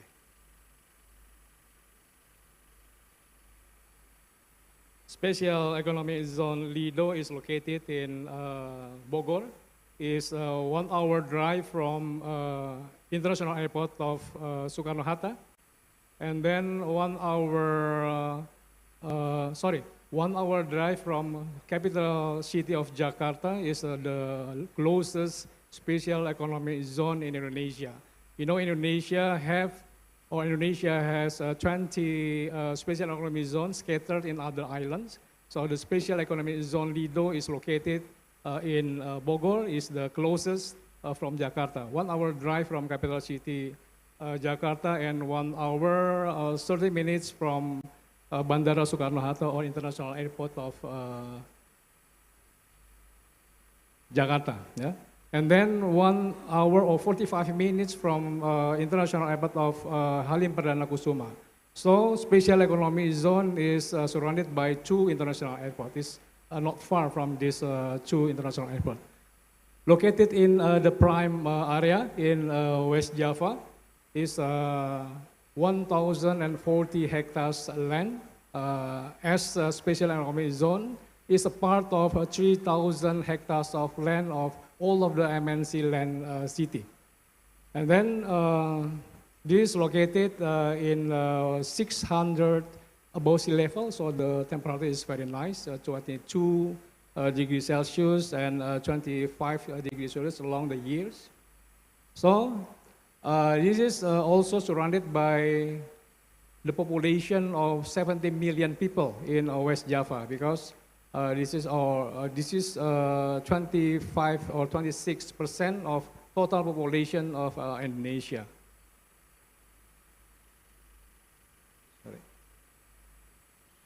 So this is the master plan.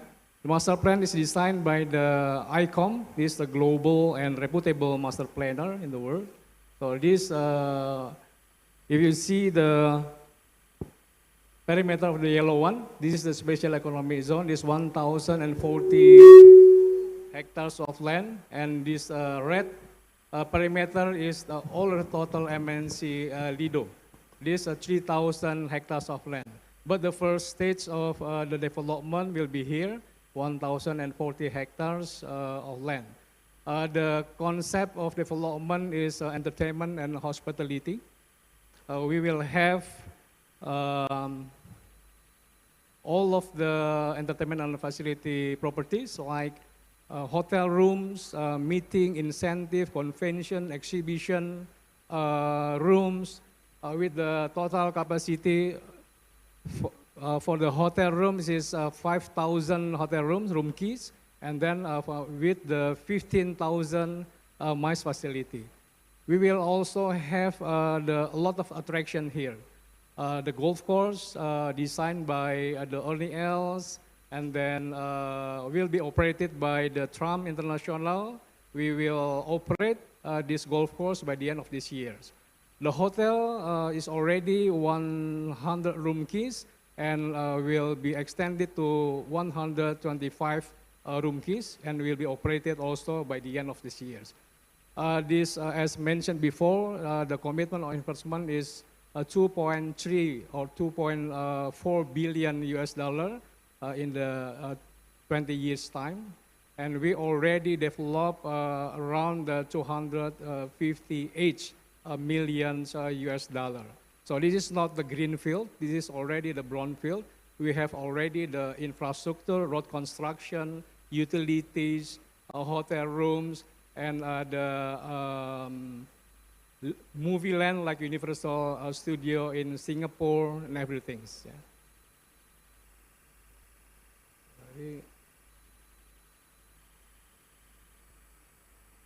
Sorry.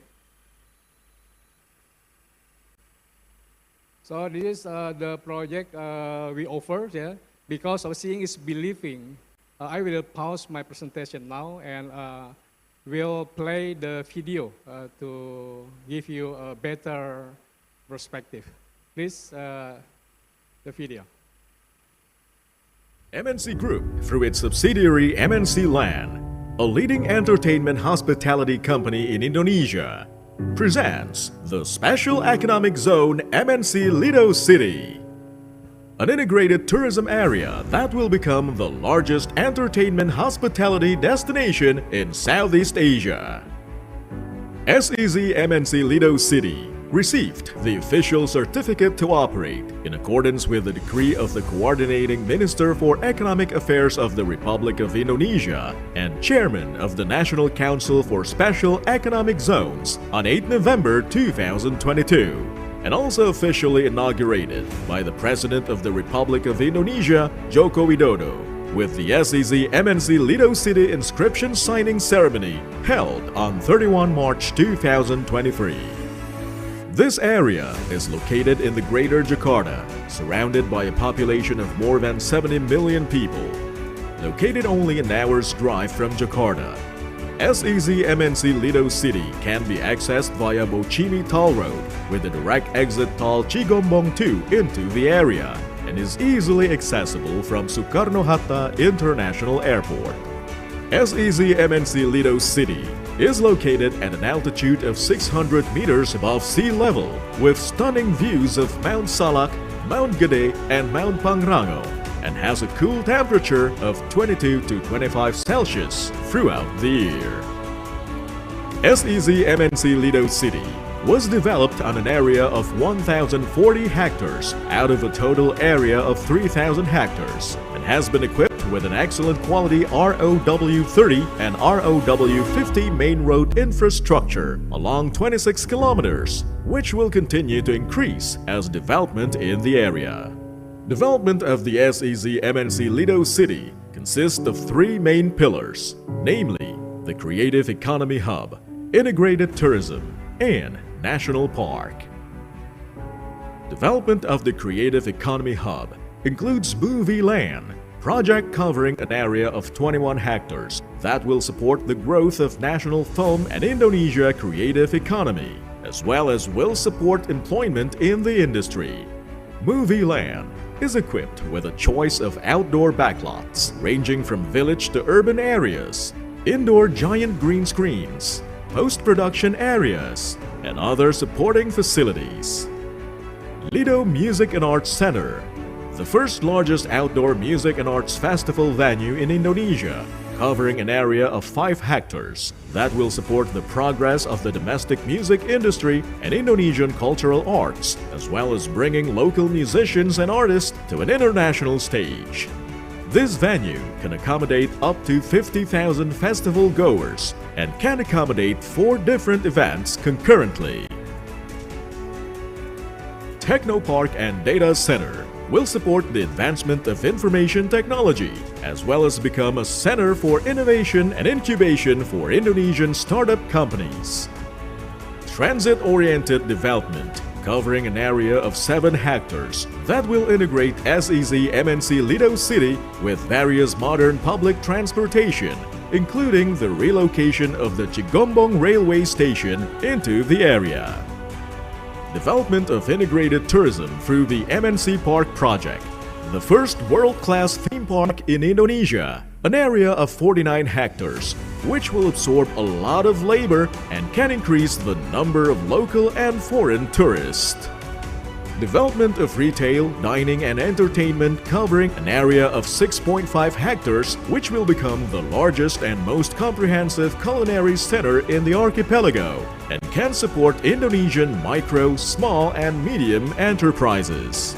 Equipped with several retail outlets that present the best local products made by the nation's youth.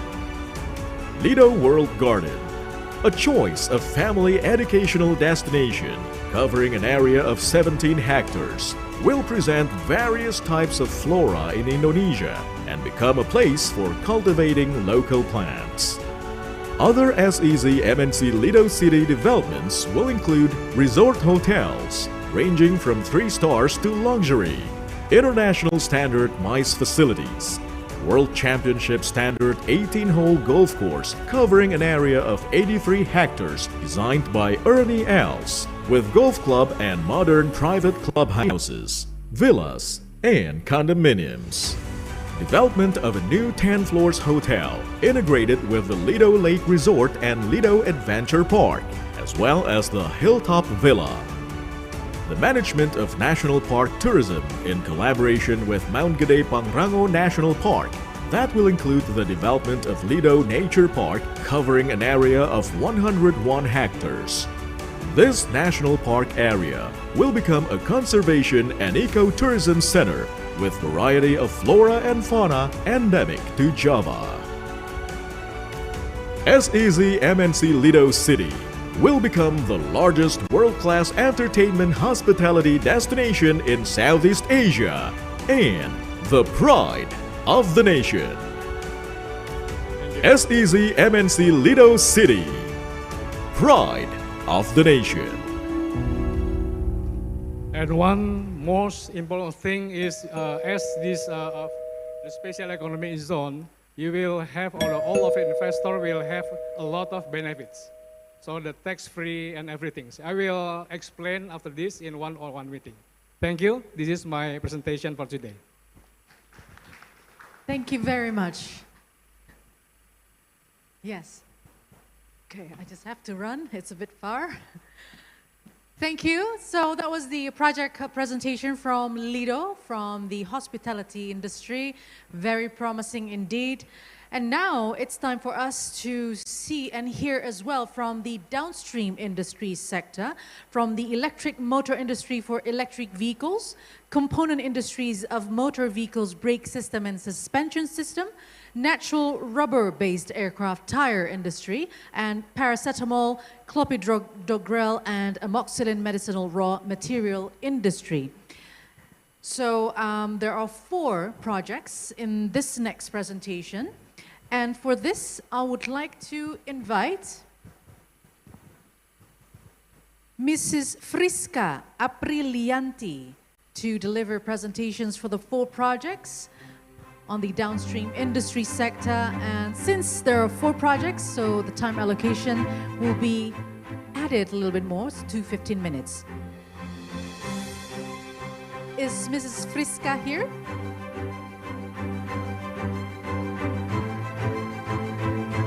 Oh, there you are. Go ahead.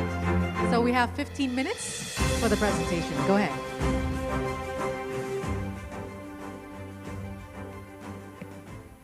Assalamualaikum warahmatullahi wabarakatuh. Good afternoon, everyone. Distinguished speakers, investors, ladies and gentlemen.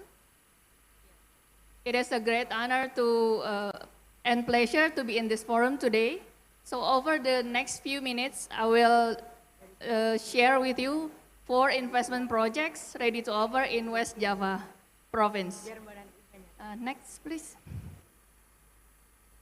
Yes. Since 2020, Ministry of Investment, BKPM, has preparing on the preparation of potential projects throughout the nation with the aim of building master data of investment opportunities, providing comprehensive information needed, and eliminating various uncertainty factors often faced by investors, such as clean and clear land status, availability of raw materials, and workforce. Until now, we have prepared 69 projects ready to offer in 34 provinces with several sectors such as manufacturing industry, infrastructure, economic zones, as well food and agriculture. For these 69 projects, we have conducted pre-FF studies which includes analysis of legal, administrative, and technical aspects, economic feasibility, social and environmental impacts, business model schemes, and also government and stakeholder supports. Next, please. Of the 69 projects, 4 are located in West Java provinces, which with total investment value of US dollar 577 million US dollar, or 8.544 trillion Indonesian rupiah. Along with the government of West Java, oh, hold on, I'll just hit over here. Along with the government of West Java provinces and landowners, Ministry of Investment or BKPM was fully involved in the preparation of these projects. Next, please. The first project is the electric vehicle motor industry. So it's the motor spare part, not the two-wheel vehicle. The need for electric motors as one of the main components of electric vehicles will increase, aligning with the Indonesian government efforts to accelerate the battery electric vehicle or KBLBB program. Electric motor industry is one of the investment priority industries that contributes to strengthening the structure of electric vehicle ecosystem in Indonesia. This project is we propose to be located in Greenland International Industrial Center, or GICC, Bekasi Regency, West Java Province, with an area of 6 hectares. This location is chosen as a priority location because it is one of the best industrial areas in Southeast Asia. It is equipped with international standard facilities and infrastructure, including clean water and wastewater treatment facilities, electricity supply with premium services, and alternative sources of renewable energy, gas supply, and adequate telecommunication and fiber optic networks. The projection of the electronic motor market for two-wheel electric vehicles will reach 2.6 million units, and for four-wheel electric vehicles will reach 660,000 units in 2030. With the investment value of 374.1 billion Indonesian rupiah, this investment project is financially feasible. Next, please. The second project is the brake system and suspension system industry.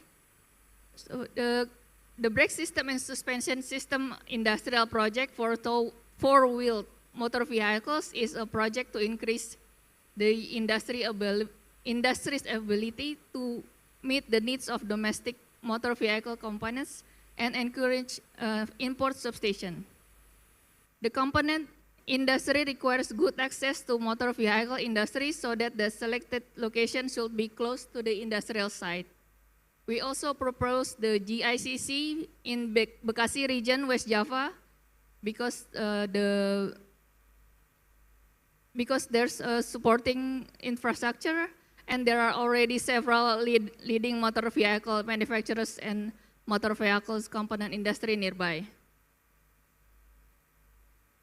The proposed production capacity for this industry is 3 million sets per year on a land area of 2.4 hectares, and the investment value is 1,141 billion Indonesian rupiah, while the production capacity for the suspension system industry is 2.4 million sets per year on a land area of 3 hectares, and the investment value is approximately 1,100 billion rupiah. Next, please. Next, please. The third one is the natural rubber-based aircraft tire industry. Indonesia is the world's second largest natural rubber producer, producing 3.2 million tons yearly. However, only 20% of the natural rubber is processed domestically into tires, vulcanization, dock fenders, technical goods, and others. The remaining 80% is exported in the form of crop rubber and RISs. Therefore, it is necessary to develop downstream industries for national rubber absorption, increase added value, and price stability at the farmer level. This project is, we propose to be located in Kertajati International Industrial Estate, Majalengka, West Java Province, managed by PT Dwi Papuri Abadi on a land area of around 16 hectares. Majalengka is one of the regency in the Rebana Triangle area, directed to become a specialized location for the aviation industry supported by Kertajati Airport.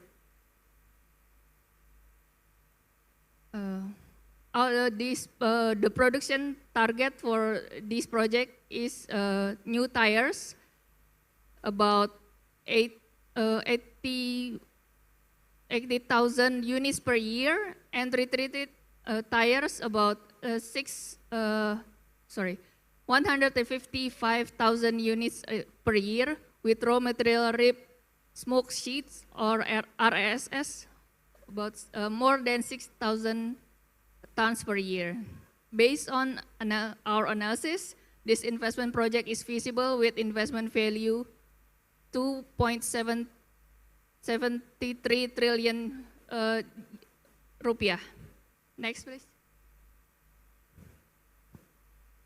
The fourth project is the pharmaceutical raw materials. The number and market size of Indonesia's pharmaceutical industry is annually and consistently growing with GDP contribution around 16%. Indonesia is the largest pharmaceutical market in ASEAN with market share 29%. This project is located in Subang Smartpolitan Industrial Estate, West Java Province, managed by PT Surya Cipta Swadaya on a land area of around 7.5 hectares. Is there any representative from PT Surya Swadaya? Can you please stand up? Yes. You can ask questions with the representative later about this project. Thank you. West Java is one of the largest pharmaceutical industry destination, characterized with strong market and equipped with well-developed infrastructure and supporting facilities. Subang has been designed by the government of West Java for acceleration of infrastructure development stipulated by President Regulation number 87/2020 on accelerated development of urban regions. Subang Smartpolitan Industrial Estate is offering a very large and strategic location for businesses to grow, supported with adequate infrastructure and conducive working environment. This investment project is financially feasible with the investment value of 3.16 trillion Indonesian rupiah. For detailed information, you can ask questions. For other inquiries, you can ask questions at our booth, Ministry of Investment, BKPM. We're just just around the corner. Thank you very much for your kind intention.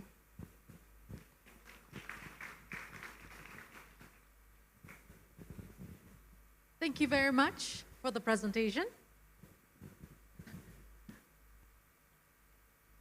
Okay, so it was the presentation from the Ministry of Investment regarding 4 projects for the downstream industry. And now let's move on to the third presentation. This is the Metropolitan Bandung Railway, or LRT. As we know together that the speed train or the fast train connecting Jakarta and Bandung is going to be ready very soon, perhaps September 2023, so very soon. So it is now coming in the need of connecting again to other parts of Bandung. So therefore, we need more transportation system added, which is the Metropolitan Bandung Railway, or LRT. Now, this project has an investment value of the first phase, $897 million US dollars, and the second phase of $946 million US dollars. Now, let's hear the elaborative project regarding this one. So therefore, I would like to invite Mr. Dani Gumelar as Head of Railways and Transport Development Division. Please come up to the stage. Thank you very much.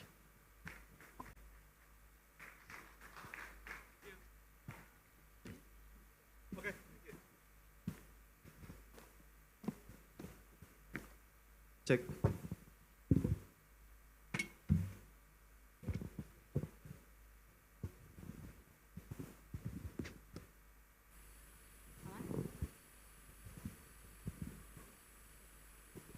Okay, thank you. A very good morning, distinguished guests, ladies and gentlemen. First of all, I would like to introduce myself. My name is Dani Gumelar. I'm the head of the Railway and Transportation Development from West Java Transportation Agency. On this event, I will present one of the urban mass transportation in West Java, which is Bandung Metropolitan Urban Railways. This one, yeah. Okay. As Pak Sekda mentioned before, that one of the Bandung metropolitan area is one of the largest metropolitan area in West Java, which is total area is about 350,000 hectares. If we talk about the metropolitan Bandung, not only the city of Bandung, but also there are 5 regencies and 2 cities in metropolitan Bandung area with the population almost 9 million people. And if you can see that the mobility of the movement of the people in the Bandung metropolitan area is very high, according to our data, that the mobility activity in Bandung metropolitan area dominated from the east to the west, from the Kota Cimahi to the city center of Bandung, and from the west for the Cimahi to the Bandung, and the east from the Sumedang to the city center of Bandung, and also from the north part of Bandung and the southern part of Bandung, especially maybe the north part of Bandung, especially maybe in the weekend. There are so many tourists come to Bandung metropolitan area. The problem is, I think this is one of the common issue in the in Indonesia, especially for the big city. We face that the traffic jam and congestion is very big issue for us. As you can see that according to the mode share, the comparison between private car and the public is not equal. Dominated by the private vehicle is almost 80%, 87% people use private vehicle. And also the 13% use the public transportation. That's why we have to improve our transportation by build or develop the urban transportation. This is you can see this is the 2023. There are 30% of the road network in the metropolitan area of Bandung. Technically, volume per capacity 0.8. But in general, this is the traffic. This is that we have to face. If we predict or according to our model calculation, in 10 years from now, the condition is very worse. You can see almost the network of the capacity in Bandung almost all red. So we can stuck. I think we can go anywhere. Maybe 10 years from now in 2037. Yeah, this is the study from the Ministry of Public Works. That's why we have to develop the urban mass transportation. Beside the BRT, which is we will start the construction maybe next year, and for the LRT, I think 5 years from now. The Bandung Metropolitan Urban Railways is already listed in some of the development plan of the document, from the national medium term, West Java medium term, and the most important thing is this project will support the national strategic project, which is Bandung High Speed Train.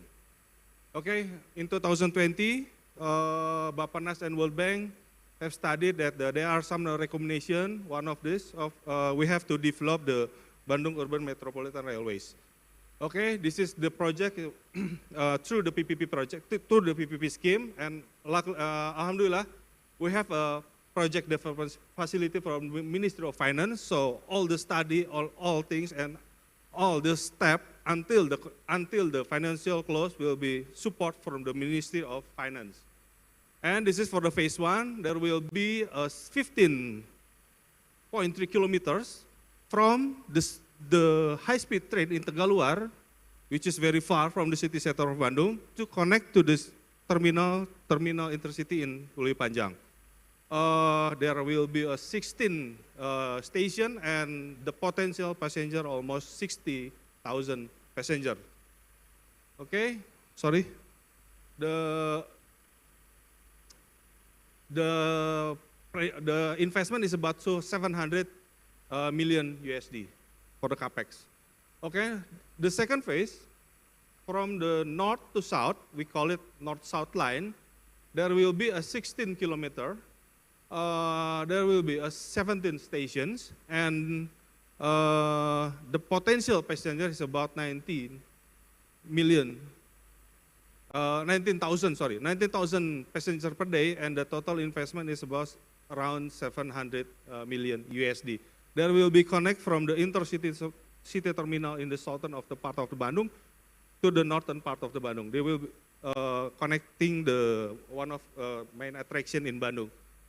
Okay, this is our the PPP proposed financial scheme. The West Java government as a GCA government contracting agency that will cooperate with two government, the Bandung City and the Kabupaten Bandung, and the Ministry of Finance will already give us a PDF, project development facility, and later will give us the final viability gap fund, so the project will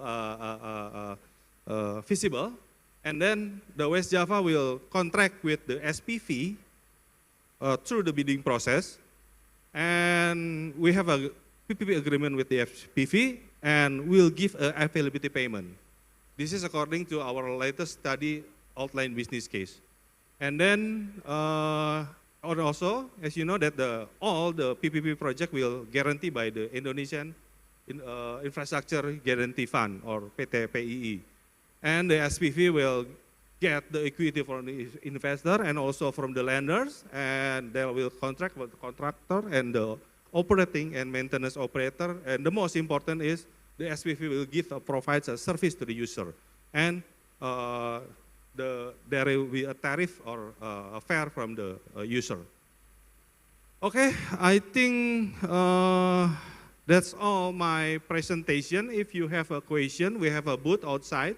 A very pleasure to answer all your questions, and I hope that maybe for next year we can finish the final business case and we can start the bidding process around 2026. As you know, the PPP is very long stage and very long process, because we have to make sure that we get the investor to give a service to the people in Metropolitan Bandung area. Okay, thank you. Assalamualaikum warahmatullahi wabarakatuh. Waalaikumsalam warahmatullahi wabarakatuh. Thank you very much. That was quite brief.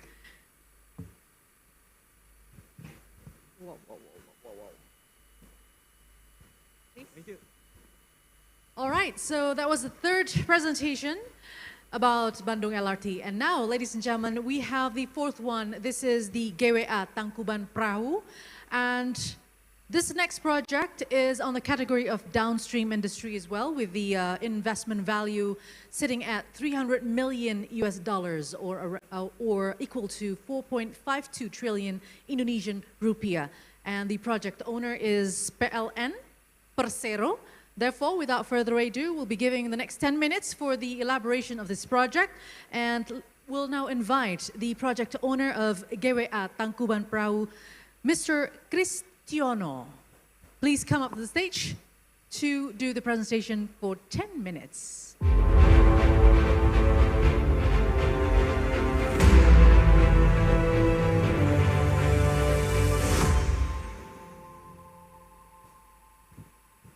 Very good morning to our distinguished and honorable guests.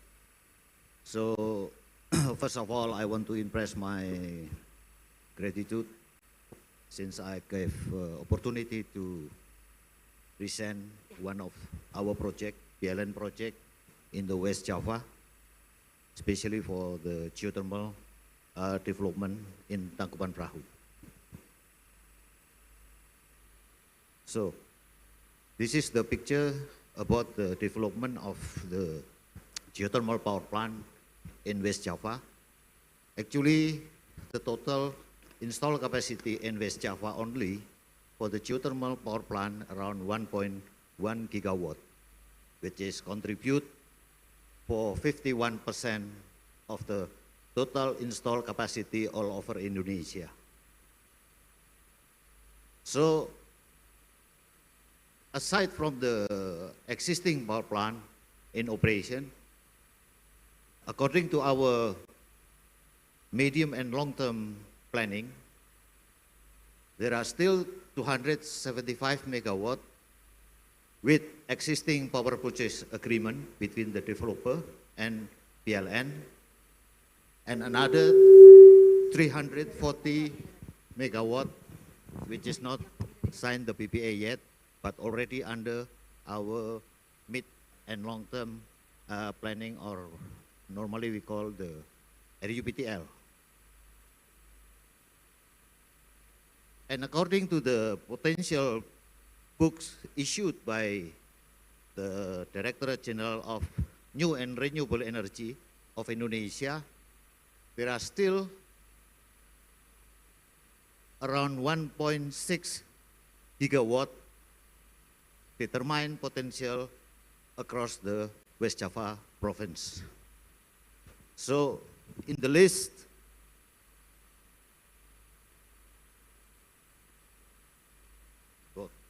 sorry, it's not works. So in operational, this is the list on the left column. So instead, aside of the operation that we are talking about, 350, there are Cibuni, Gunung Salak, Patuha, Tangkuban Perahu, and Wayang Windu. Today we are working on this project, PLN and the developer, and soon it will comes into life, the project. So we expected that by this year or next year we can conclude the commercial settlement for this project, including the Tangkuban Perahu itself. And then the other is under the study in the West Java province. Next. Tangkuban Perahu geothermal working area. So we received this assignment from the government for Tangkuban Perahu in 2017, and it's situated in the Subang, Bandung Barat, and Purwakarta Regency, West Java. So total area that given to PLN is around 44,000 hectare, but we estimate for the project land use is around 70 hectare. So this area consists of protected forests and others land use. So target capacity, we will develop 2 times 20 megawatt with the estimated investment value around $300 million. So the project owner is PLN, and we already set up done the comprehensive surface study, 3G study, geothermal, geophysics, and geochemical study, done by the NuQuest technology, and under the technical assistance of the World Bank, we do some peer review by international reputable consultant, and then our in-house consultant, and including the LAPI ITB. So based on that preliminary study, we have probable potential around 22 to 67. It's 22 with the possibility of 90% and 67 megawatt electric by probability of 10%. So the temperature suggests on high temperature 250 to 260 degrees centigrade. And the infrastructure that we already provide in this area in order to do the drilling campaigns, we already built the new access road, well pad clearing area, and water line with a total length of 9 kilometers. So, Tangkuban Perahu, this assigned to PLN on April 2017. So we all do the surface study already done. Then it's time to PLN to do the exploration, to start the exploration. And in this regard, PLN intends to develop this Tangkuban geothermal power plant through the partnership with the private. So we have already invited interested partner to join in the selection process now undergoing in Jakarta, that this selected partner will be sign a single contract with PLN, which is we call under the Geothermal Exploration and Energy Conversion Agreement. So this agreement will include the phase of exploration, feasibility study, plan construction for conversion, operation for both upstream and downstream asset, and including the financing for the construction of the power plant.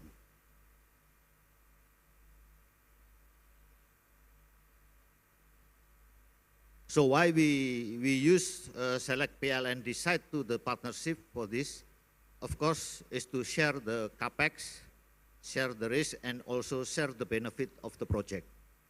So this is the scheme, the general scheme of our partnership.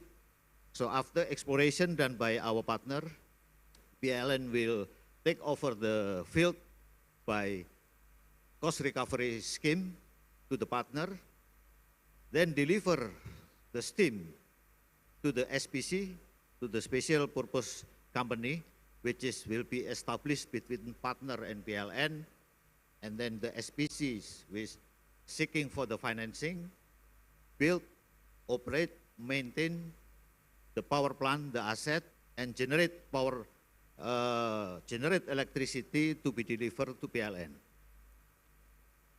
So the contract, the operation and maintenance contract will be 25 years with the build, operate, and transfer scheme. Okay?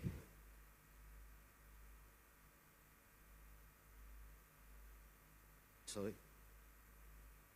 Okay, so the goal of our partnership, of course, will be on the basis of fairness and then the seamless process. That's why we only sign one contract throughout the project. And then, of course, this is the most important one, is the bankability of the business scheme. So this is the general schedule. So the partnership scheme. So we are now on the phase of the first is a selection process that we are expected on the 22nd of August. The proposal for our interested partner will be submitted to PLN for the evaluation. And after we select the partner, we will sign one single agreement that we call Geothermal Exploration and Energy Conversion Agreement. And the duration is up to 25 years of operation of the power plant.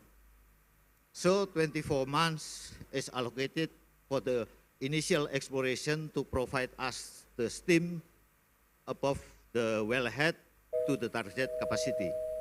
And then we will establish the feasibility study and maximum 3 years for construction, including establishment of the SPC, financing, and so on, and procurement. And after the commercial operation date, we will repay the exploration costs to the partner. Then SPC will operate, maintenance, and transfer to PLN after 25 years of the contract. So next. So I think the time is up. Okay, fine. So thank you. That's all. Maybe my presentation. Again, very good morning. Thank you very much, Mr. Cristiano, for the presentation. Within very limited time, maybe it's not enough to explain about the whole thing, about the project. So after this, if you're interested, you can always do on a one-on-one business meeting with every one of the project owner. And still on the note of geothermal on the downstream industry sector, now we will continue with the next project, which is the geothermal working area Galunggung Chisolok Tisukarame, with the project owner, Directorate Geothermal of Ministry of Energy and Mineral Resources, and investment value of $100 million. And oh, okay, he's already here, Mr. Thank Haris. you very much. You have Yes. the next 10 minutes to present. Go ahead. Baik. Assalamualaikum warahmatullahi wabarakatuh. Good afternoon, ladies and gentlemen. So thank you very much for inviting us to explain more about the geothermal, but not specific for the Galunggung, but we are from the government try also to share information related to the another side of the geothermal potential in Indonesia. So my name is Haris. I'm a director for geothermal under the Ministry of Energy and Mineral Resources. Today I would like to share information related to the why the geothermal development need to be developed, need to be accelerated in Indonesia. I think we already know that Indonesia already commit to reduce emission. We already assign the Paris Agreement. We are also already commit an nationally determined contribution. Even in the last years, we are improved our ambition to increase our target to NDC from 29% will be reduced by 2030. We increase to be 32% will be reduced by 2030. So we try to implement, especially for the energy sector, we try to maximize the use of renewable energy that we have. As we already know that Indonesia has more than 3,000 gigawatt of potential of the renewable energy, consists of hydro, wind, solar, geothermal. We also have ocean energy potential that so far we are still in the study yet. And then also last year we have a G20 international meeting in Indonesia as a presidency, and then in this very important event, Indonesia also commit to increase our effort to reduce emission and then also to maximize the use of renewable energy, green energy to meet our net zero emission target. And then also, yes, long-term target, Indonesia already announced that we have a net zero emission target that we will try to achieve by 2060. We try to maximize the use of renewable energy, try to develop electric vehicle, try to reduce the use of coal, and then many others, introducing also the new technology like CCS to reduce emission maximally. By 2060, we try to achieve this national emission target under the net zero emission long-term target by implementing energy transition. Under the energy transition, we try to develop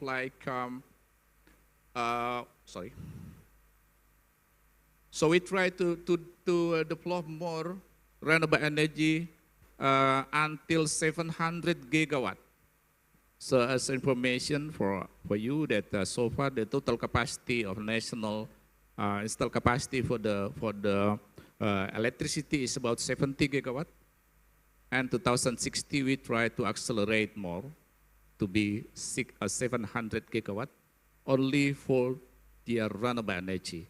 And we try to reduce, to pass out the use of coal-fired power plant. So I think this is our the target, long-term target to achieve the net zero emission by 2060. I think Pak Chris already mentioned about the green RPTL. So this is the first time for us to have a plan, power plant until 2030 by implementing more than 50% of renewable energy. And talking about the geothermal, this is the potential of the geothermal that we have, more than 23,000 megawatt that we have, and so far we implementing about 2,378 megawatt so far, and then put Indonesia is the second large of geothermal development so far. So, and then we are still have a planning until 2030 under the RUPTL 2021. We try to develop more than 3,300 megawatt geothermal as additional. So we hope that by implementing this geothermal planning until 2030, we hope that Indonesia will be the largest country using the geothermal. So we hope that in 2030, we will have more than 5,000 megawatt of the geothermal. Yeah, this is the existing area that already produced the electricity from the geothermal in a 16 geothermal working area. So you can see here that more than 50% of the geothermal implementation so far is in the West Java. So from you can see here there is in the area of Pangalengan, daerah Wayang Windu and Patuha, another site in the Karaha, Kamojang, and then also in the Salak, Bogor. So the total capacity is about around 1,200 megawatt. So that this is more than 50% from the national capacity, installed capacity.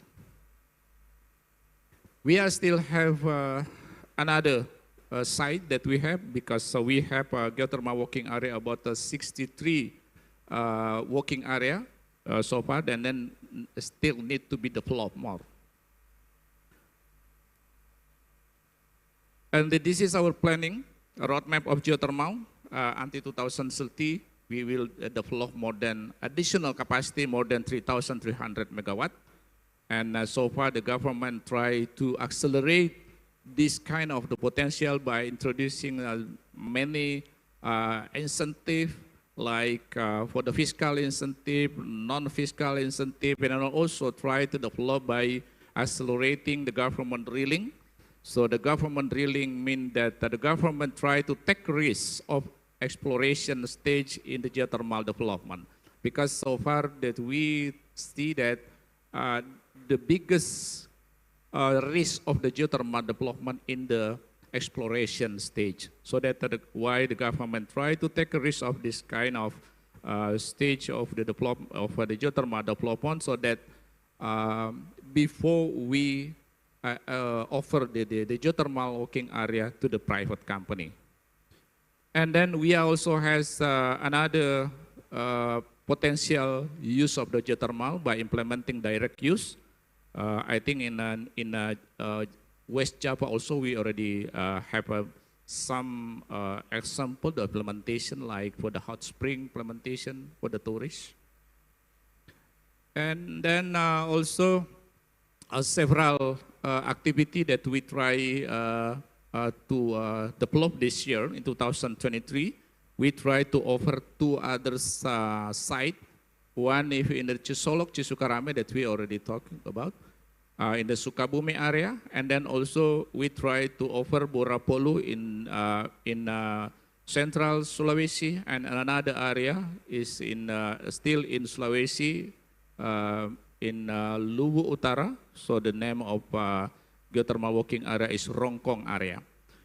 And we also has a potential to develop more, like I mentioned before, direct use of the geothermal is also is a very promising business in Indonesia.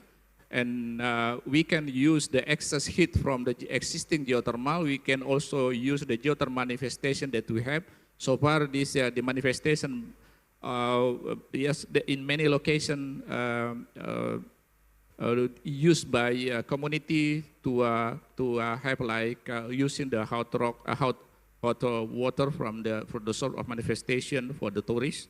And then also it could be also develop dedicated drilling for direct use project. So far there are some interesting project that potentially develop like green hydrogen development. This is also, I think for the next, we have planning to develop also this kind of the green hydrogen by using geothermal potential. Yeah, I think this is existing regulation that we have to support the geothermal development. And then also another regulation that now we are still preparing is draft of new and renewable energy law. So we hope that by stipulated this regulation law, new and renewable energy law, we hope that we can accelerate more, including the geothermal development. So like this is incentive that I already mentioned. So the tax allowance, thank you very much. I would like to finish soon. Tax holiday, import duty, and then this check of land value. So I think we can discuss more.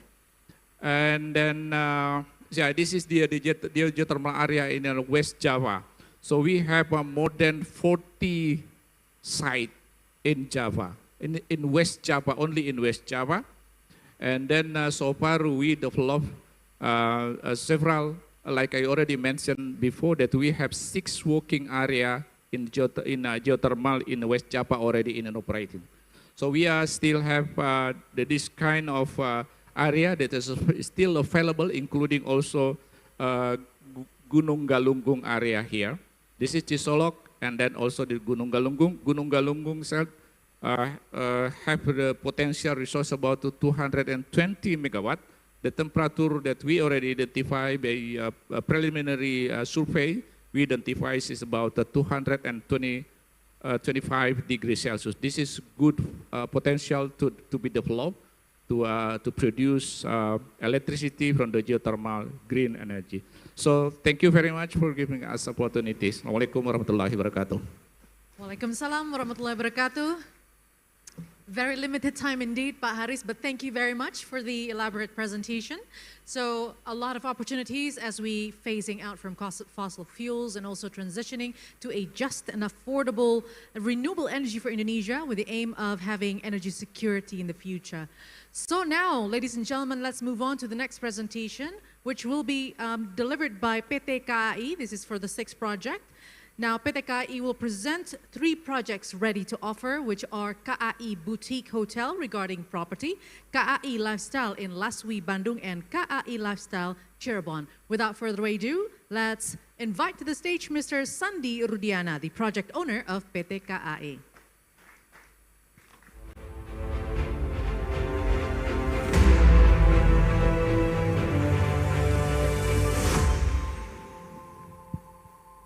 Good morning, ladies and gentlemen, the investor and our future strategic partner.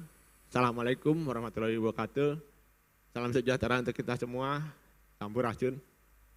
I will describe and explain about what the KAI property project. Next, please. The KAI property is the subsidiary of the Kereta Api Indonesia Persero. One of the one in the 6th subsidiary is our company, who handle the all of asset management in Kereta Api. KAI property have the core business in the construction, trading, as well as property management. Next, this is our area in operation in Java and Sumatra. We have 13 area we manage with our company, and this is the asset of KAI property. We have the land asset about 31,000 hectares, and we can develop about 252 hectares.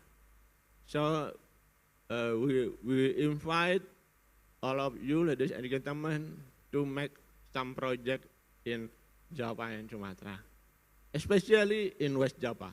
Next, we have line product. The property will create all of the business in real business, in the real sector. Not just infrastructure, but we create the line product for the lifestyle, living, like apartment, condo, or KAI Teras, a cafe, restaurant, or city, or heritage. We have all of heritage building in every city in Java and Sumatra, and so on. Next. This is important. We invite the investor and our future strategic partner. We had a strategy with you. We can work together. We can cooperation in 3 schemes: co-marketing, or co-creation, or co-investment. We work together. We can investment together, and we can create the project together.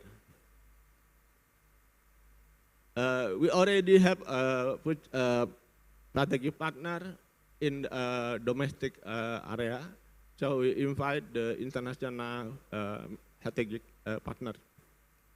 Next. Okay, this is our first project in Bandung. We have a project in hotel business. Here in Cihampelas, in the heart of the tourism area of Bandung. Next. The hotel about 4-star, 10 level, 10 story, and have the business like this, about 100 million rupiah, and the IRR very interesting, the payback period very good. So we invite to working together to create this project in this year, because we have planned to launch the hotel next year, in the end of the 2024.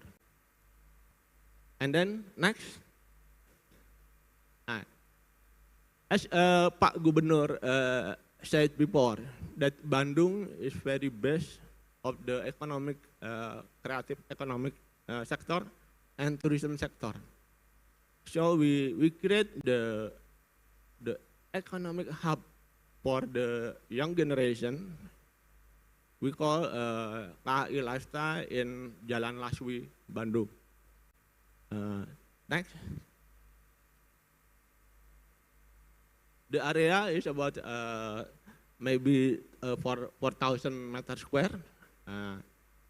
We create some facilities there, like co-living, co-working, commercial, retail, restaurant, cafe, anything related to the young generation. The investment very acceptable. Yeah. Only 25 million rupiah. We can co-creation here, we can co-investment here. Together, we create the business in this year. Because Pak Gubernur want the Laswi project can soft launch in the end of this year. Also, we have another project in KAI Lifestyle in Cirebon. Okay. Next. In Cirebon, located in the Jalan Tentara Pelajar. Tentara Pelajar is the heart city of the Cirebon. Yeah? And Cirebon very good in good economic growth. So the young generation very growth in the making business there. So we create some project about 7,000 meters square. Yeah. The project is a pod, hotel pod, hotel budget hotel, and then commercial, restaurant, cafe, co-working, any kind of the young generation need. We create that in Cirebon. The investment very interesting, because only 20 million we have payback the 5 years. So this is the opportunity for us to get together. We can create fast and soon. Okay. Next. This is the concept of the Cirebon area. There are several heritage building there. We conservation, we create some new development, and we create new environment with local wisdom in Cirebon. So, I think we can working together and grow together with us, with Kereta Api, to make some optimization the asset, and we can working together to make some growth in our business. Thank you very much. Assalamualaikum warahmatullahi wabarakatuh. Thank you very much, Pak Sandi from KAI. So it is quite a breakthrough where usually we only hear about trains, and now PT KAI is about to have lifestyles and hotels sector as well as the opportunities for investors. Okay, now ladies and gentlemen, finally we have come to the final presentation just before lunchtime. So this one will be coming from Bandung Startup. There are going to be 3 gentlemen presenting about e-fishery, Evermos, and Feedlot. Feedlot, that's right. So e-fishery aims to provide fisheries products as the main source of animal protein that is not only rich in nutrients, but also accessible to everyone. Evermos is a platform that is also an ecosystem that bridges local brands and resellers to sell the best original Indonesian products, where Feedlot provides a low-code development platform for automating business, operation, and customer experience platform for a better customer understanding. And here we invite to the stage Mr. Muhammad Aji Santika, Mr. Iqbal Muslimin, and Mr. Muhammad Khairil to present the presentation for 15 minutes. Take it away.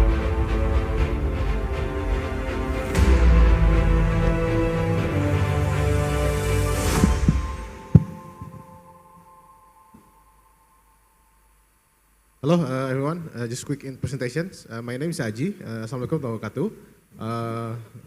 I am the initiator of Startup Bandung, along with the Gibran, the e-fishery, also my good friends, and then also Arif Tirta and Iqbal from Evermos. So basically we are the startup from Bandung, and we already have one unicorn outside Jakarta, the first unicorn, and the next unicorn is here. Evermos, I hope next year we become a next unicorn in outside Jakarta, and I think unicorn will be in the next years will be gone from Jakarta. It will move to the next area, to the West Java, to the East Java, to the Central Java, and then that's why we in Startup Bandung we partnered right now with the West Java Investment Hub to give all of the data, all of the potential of the startups, digital startups, SMEs, potential SMEs, brands, local brands, champion brands that all gather in West Java and then ready to be explored and then to be invested. So this is the news. Gibran already reached the 1.5 billion valuation with this latest funding round, and right now it's being global, aiming maybe for Nasdaq. So this is the first aqua tech, the biggest one in the world right now. Maybe one of the competitor, the only competitor right now is Jack Ma. Jack Ma building also the aquaculture startup right now. And then the second one is the Evermos. It's the connected commerce. All of the brands, all of the champion brands in Indonesia right now connected with the Evermos. So basically, if you want to connect it with the local brands in Indonesia, want to know which one that I prefer to be invest in the futures, just reach Evermos. Here, Iqbal is the co-founders. So this is the two of the champion of the West Java startups, and I hope more to come in the next years. And myself also a co-founder of Feedloop AI actually. We focus more on the LLM. We build AI for the enterprise and the government right now, partnered with Microsoft and IBM. So Indonesia has a unique strength First one in aquaculture. Second one is actually the people that create brands, people that have created technology. It's all here in West Java. So this is Startup Bandung. Just a quick introduction before my friends here present their own startups. We actually have 200 founders, approximately maybe around 100 startups right now, ranging from the bootstrap startups that can be found outside the booth. It's actually the bootstrap startup and seed startup stage. And after 3 to 4 years, also we have several, we built in 2014. We have now the unicorn, the first unicorn outside Jakarta. We have also the Series A, Series B startups, and then different industry. Jakarta maybe mostly the commerce, the fintech startups, but in West Java we have we have pods like Amoda, creating modular pods that can be built and then can be replaced anywhere that you want. And also, we have also the jamu, the traditional drinks called Rasa Nusantara. Also, one of the best impact. They get impact. I think impact report, something like that. And also these two here is also ESG startups. So they have also the impact report. Maybe I will. This is some of the logos and the brands. This is all in Bandung area, and soon become also in West Java, because there's also agriculture. So this is the potential that we see that cannot be replaced and cannot be maybe created in Jakarta. Must be created outside Jakarta, because the economical value, the target market is outside Jakarta, and the huge opportunity right now. Okay, and then this is also in Startup Bandung. We have also partnered with the partners to empower and then to accelerate the startup. This is also the associations and also the incubators and also partners. We also gladly, if someone that guests here can become also our partners, we gladly want to connect and collaborate with you guys. Now, this is some of the events that we already have, and thanks to also our governors. Before is our mayor, Ridwan Kamil, also help us to, government, industries now has a good relationship.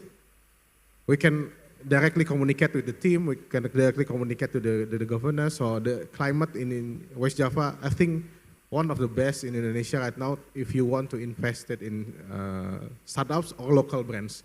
Because local brands will become things right now in the next 2 years, and maybe the local brands from Indonesia can become a regional player. Okay, maybe next I will also introduce the second speaker, the e-fishery. He's the VP of Public Affairs, and then time is yours. Thank you. Assalamualaikum warahmatullahi wabarakatuh.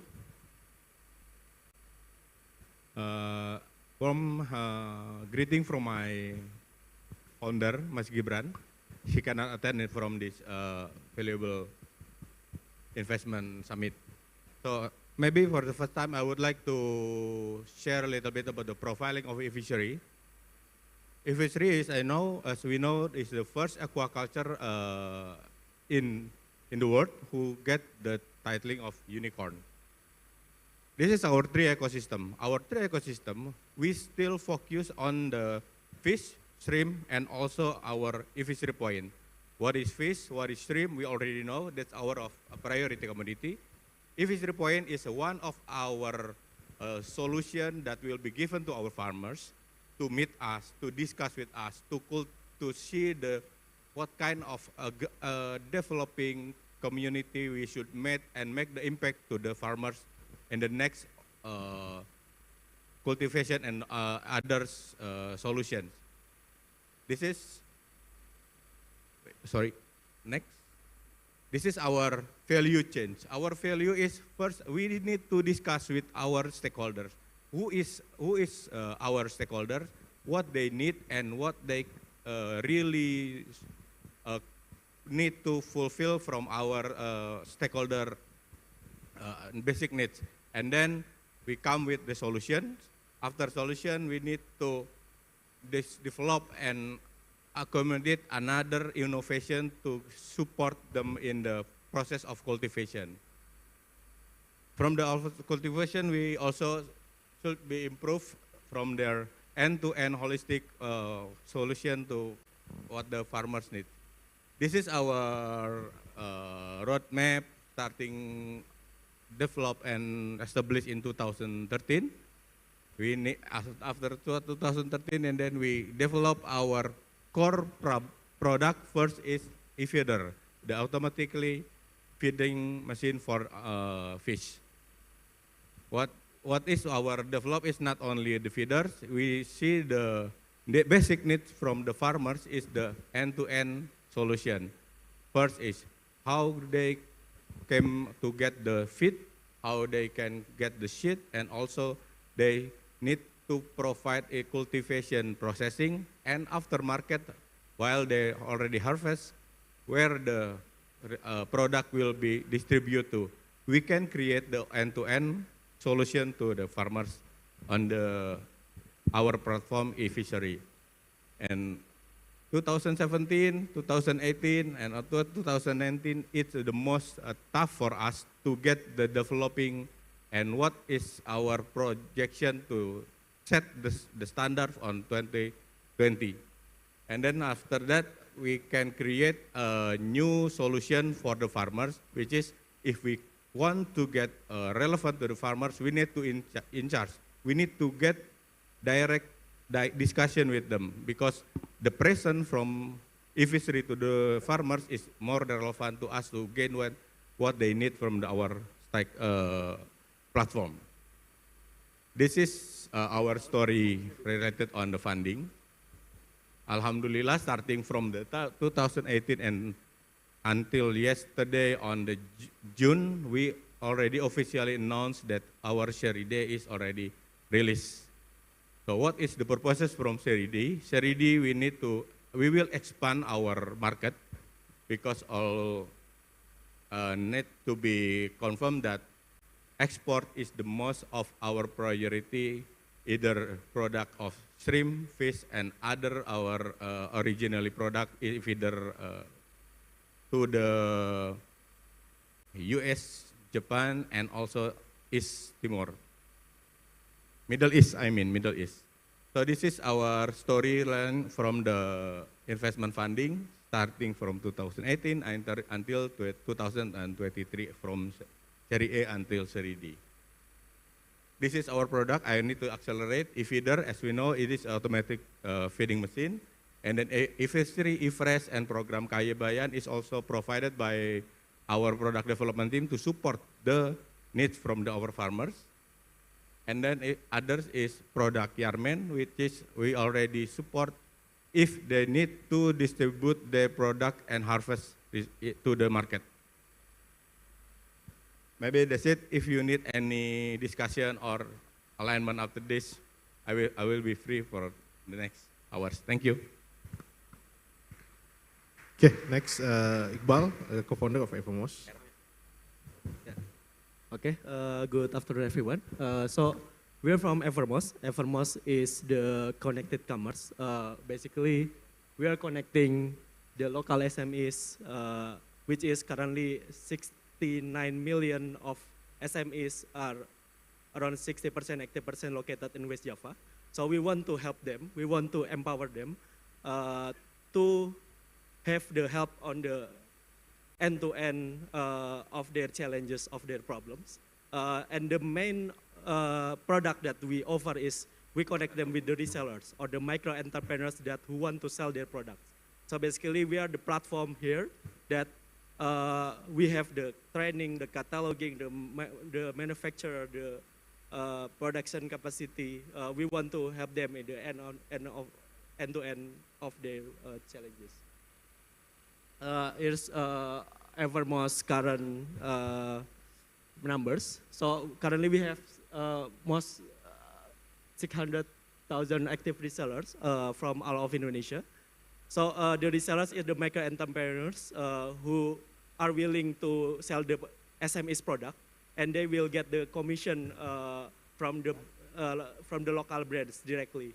And we have more than 180 communities of resellers, most of them located in the kabupaten or kecamatan level. And the SMS itself, we curate the SMEs so that the SMEs is in the high quality and the high production capacity that can provide the resellers the best products.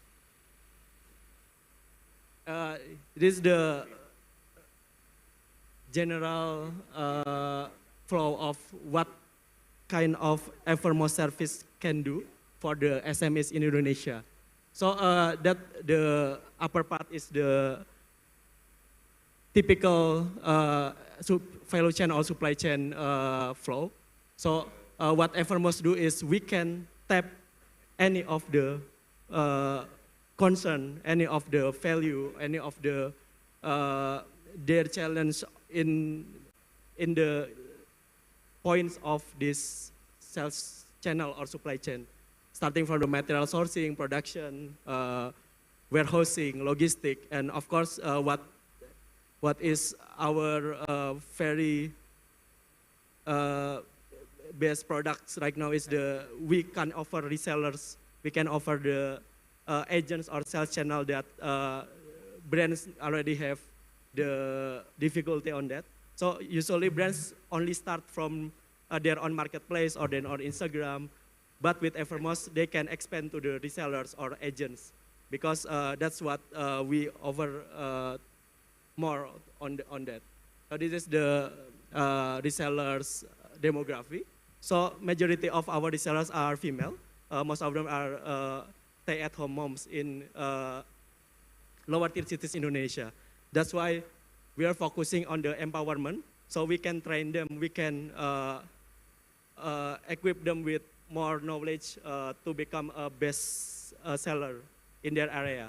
So that's why the empowerment is a very big part in us. Yeah.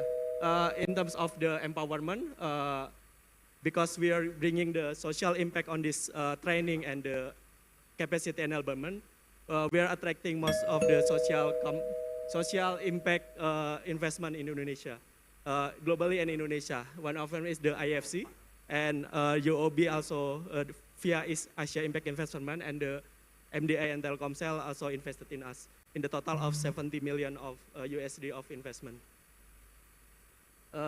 Yeah, that's why if you want to collaborate with us or with Ivisary and Sara Bandung, please meet us in the Sara Bandung booth, just right there.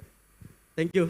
Yeah, if you guys have partners or the network that want to join, Evermost is near unicorn status. Maybe you have partners that can also invest in Evermost. And then some of the startup in Sara Bandung booth is fundraising right now. Lot of different stages, and we welcome you to come to our booth. Thank you. Thank you. Thank you very much, eFishery, Evermost, and Feedloop for the presentation. Very interesting indeed. And you may return to your seat. Thank you. And now, ladies and gentlemen, it's time for us to have lunch. But before that, I would like to invite everyone to also attend the West Java Festival, which is going to be held in September 2nd and 3rd, 2023. And just a little bit of information about lunch. It's served outside at the foyer area, but you feel free if you want to bring your food here and have the networking while eating lunch. And also, praying room is on the right side of the Spine Ballroom. And outside, as you can see, there are booths that you can visit and have one-on-one meeting with the participants over there. And my fellow partner there, UD Raven, will lead the session at the booths outside. So for now, enjoy the lunch, and we'll be meeting for the next session at 1:30 p.m. Enjoy the lunch and see you in 1 hour time.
menciptakan lapangan kerja dan tentunya meningkatkan daya saing perekonomian Jawa Barat.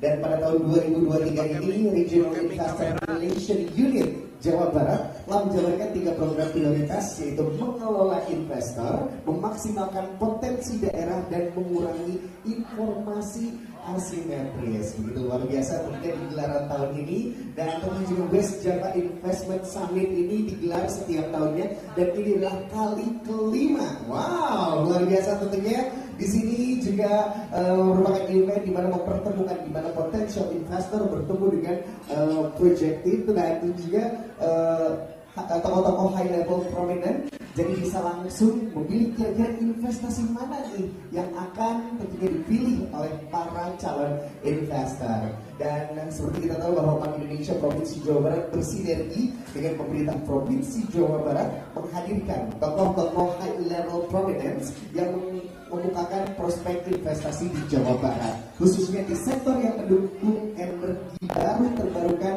serta area investasi baru di Jawa Barat. Dan tentu juga event ini diketahui bagaimana sustainable investment berada di garis terdepan dalam upaya menjaga pertumbuhan ekonomi yang berkelanjutan. Adapun tentunya rangkaian West Java Investment Summit meliputi project presentation yang telah kita ikuti tadi, one-on-one meeting, ada juga high level seminar, sharing session, and MOU, ya, mempertemukan potential investor dengan berbagai prospektif project di Jawa Barat. Langsung saja kita akan jalan-jalan yuk seperti apakah di West Java Investment Summit Expo 2023 ini.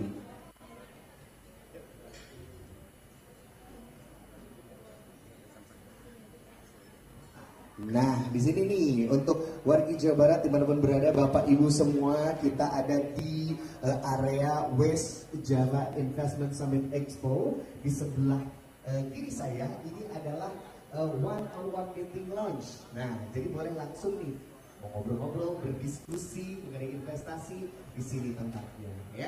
Oke, terus juga di sini juga ada beberapa booth, dan nanti juga kita ada games di area Expo ini. Gamesnya seperti apa? Dan tentunya ada hadiah yang telah disiapkan tentunya. Jadi silakan untuk Bapak Ibu, Akang Teteh, seluruh warga Jawa Barat yang pengen mengetahui seperti apa investasi di Jawa Barat, langsung saja hadir di sini, ya.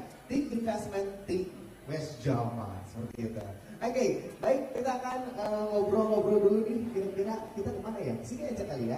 Oke, di sini kita ada boothnya dari Agro Jabar atau BI Jabar. Halo, selamat siang. Wow, luar biasa. Boleh Ibu seperti di sebelah sini mungkin? Oke, kita kenalan dulu. Ada pepatah mengatakan tak kenal maka tak sayang, tak kenal maka kenalan dulu dong siapa. Ibu dengan siapa, Bu? Ibu Elis. Ibu Elis dari Agro Jabar. Oke, seperti apa sih kalau boleh tahu nih investasi yang ditawarkan untuk calon investor yang hadir di gelarannya West Java Investment Summit 2023 ini? Ya. Apa saja Pak itu?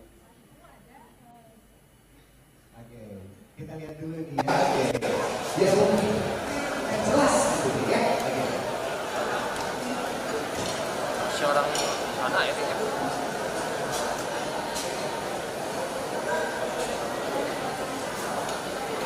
Dia makan dulu tadi. Belum makan dulu ya lupa. Dia kan lagi gitu. Oh, ya lupa. Oke, semen deh.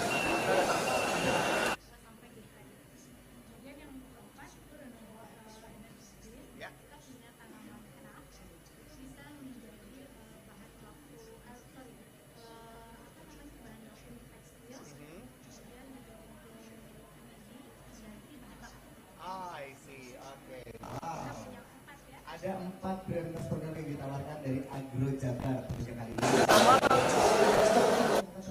Langsung saja Agro Jabar. Nah, terima kasih Ibu. Selanjutnya kita beralih ke BIJB. Ini merupakan satu kebanggaan dari Jawa Barat, Bandara Internasional Jawa Barat. Ya, oke, Kertajati ya Kang ya. Oke, boleh sedikit bercerita tentang investasi mungkin di BIJB ini, boleh mungkin ya, kita akan cari tahu sedikit spill mungkin ya untuk calon investor atau potential investor yang hadir tentunya hari ini di West Java Investment Summit 2023.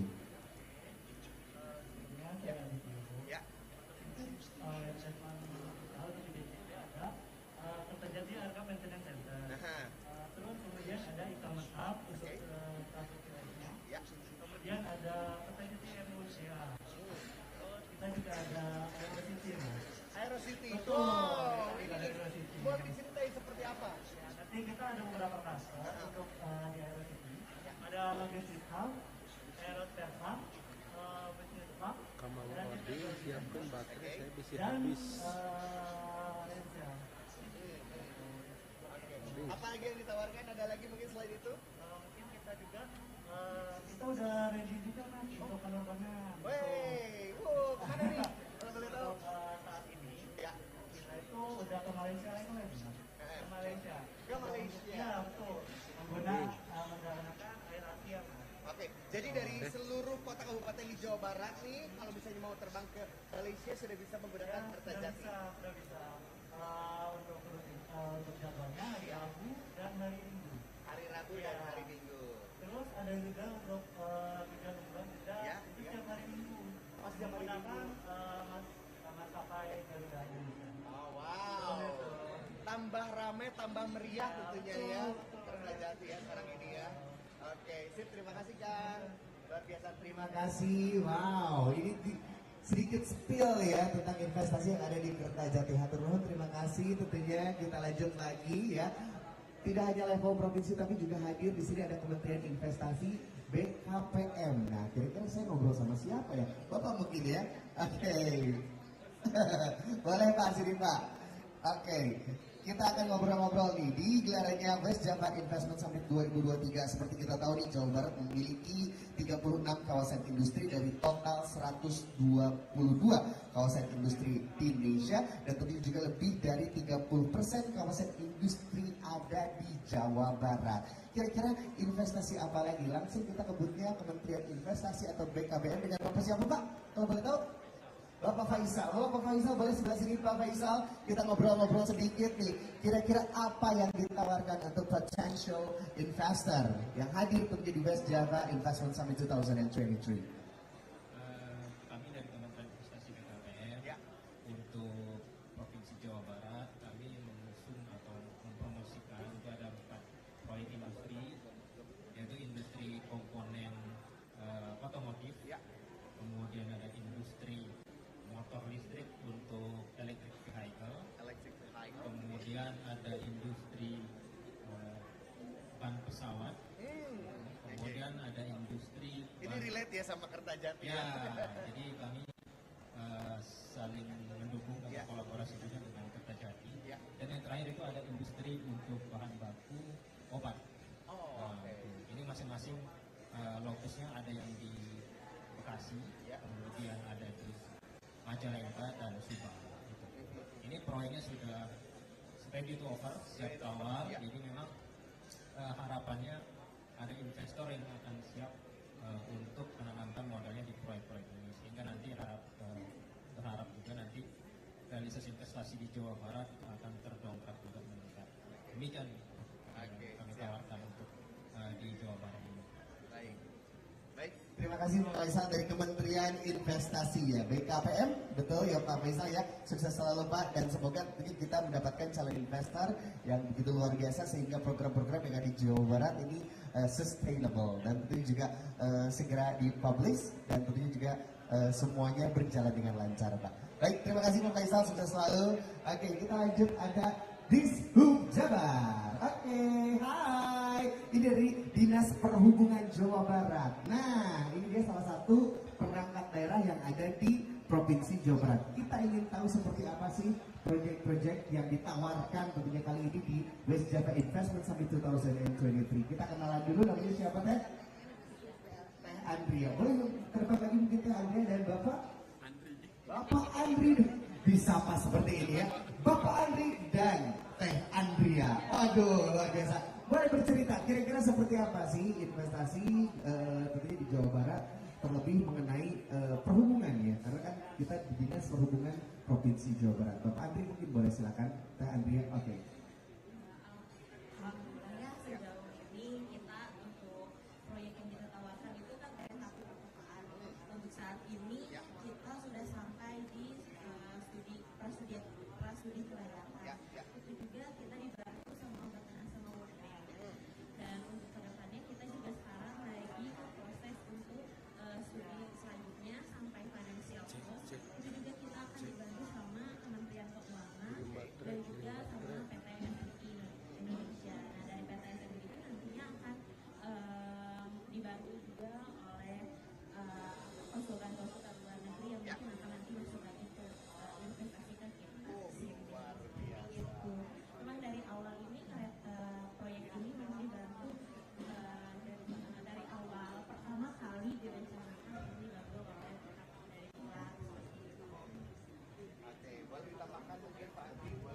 Cukup, seperti itu ternyata. Oke, boleh langsung saja mungkin ya kalau misalnya ingin menanyakan lebih lanjut seperti apa proyek-proyeknya, mekanismenya atau persyaratannya, boleh langsung ke booth dari Dishub Jabar ya.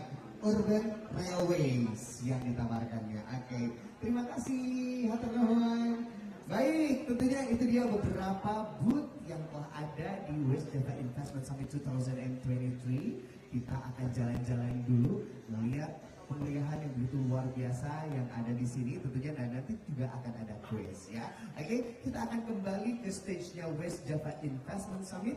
Ada rekan-rekan saya yang akan menghibur kita semua siang hari ini. Langsung saja dari West Java Investment Summit 2023. Please welcome the Lofty.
Tak enak tidurku pun tiada nyenyak, selalu teringat oh dirimu.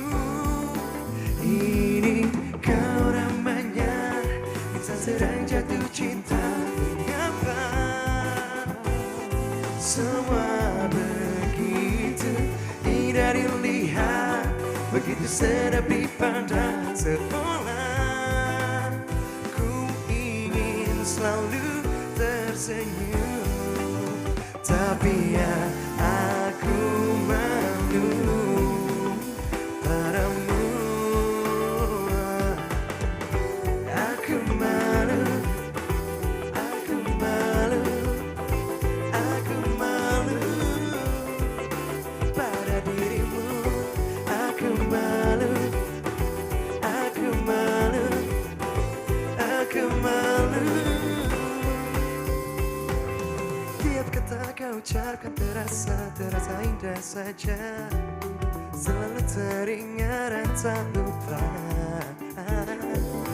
Kau katakan kau sayang pada diriku kasihku, masih banyak lagi rayuanmu. Ini kau namanya insan sedang jatuh cinta. Mengapa semua begitu indah dilihat, begitu sedap dipandang, seolah ku ingin selalu tersenyum. Tapi ya aku malu padamu, pada dirimu.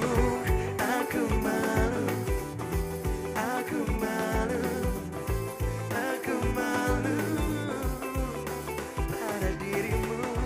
Aku malu, aku malu, aku malu.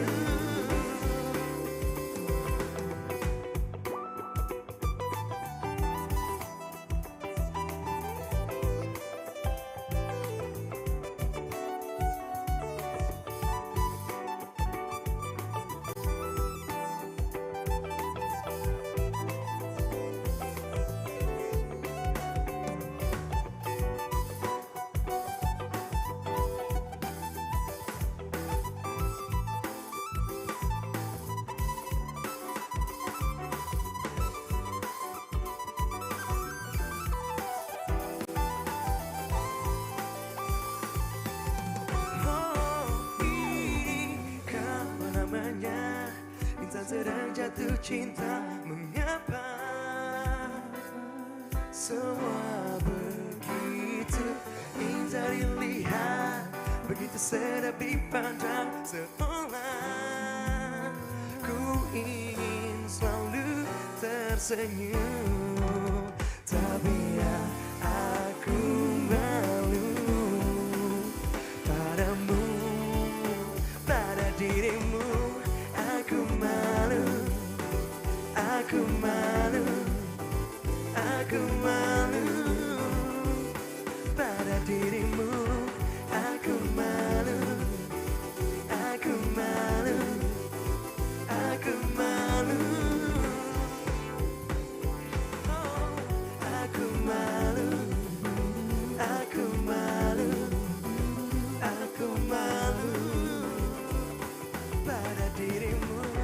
Aku malu, aku malu, aku malu, aku malu.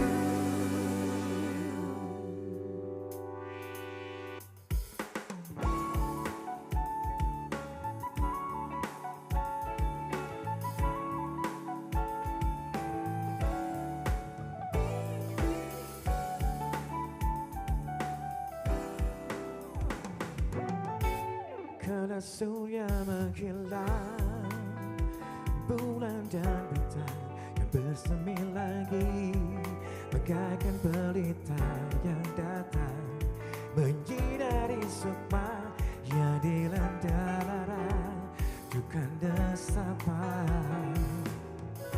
Karena burung berkicau, mentari pagi kan bersandar lagi, menghangatkan hati yang sedang dia mabuk asmara yang menyiksa raga. Di manakah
ladies and gentlemen, once again, would like to invite everyone to come inside the ballroom and please be seated as we will proceed with our agenda of the day. Once again, would like to invite everyone to come inside the ballroom and be seated. We will start our event very shortly. Thank you.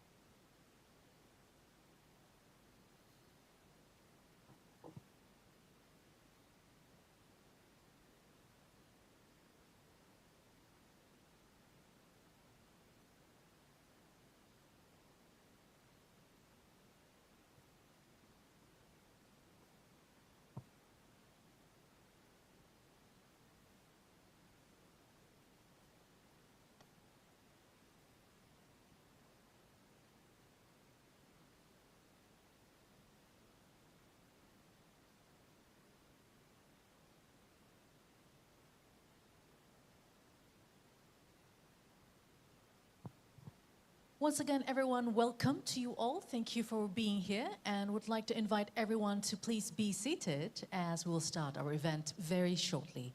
Once again, we invite everyone to kindly be seated as we'll proceed with the agenda of the day very shortly. Thank you. Selamat pagi Bapak Ibu yang sudah hadir, terima kasih. Kami mengundang Bapak Ibu untuk segera menempati tempat duduk dan bersiap karena sebentar lagi acara akan kita mulai. Sekali lagi kami mengharapkan Bapak Ibu untuk menempati tempat duduk yang telah disediakan. Sebentar lagi acara pagi ini akan kita mulai. Terima kasih.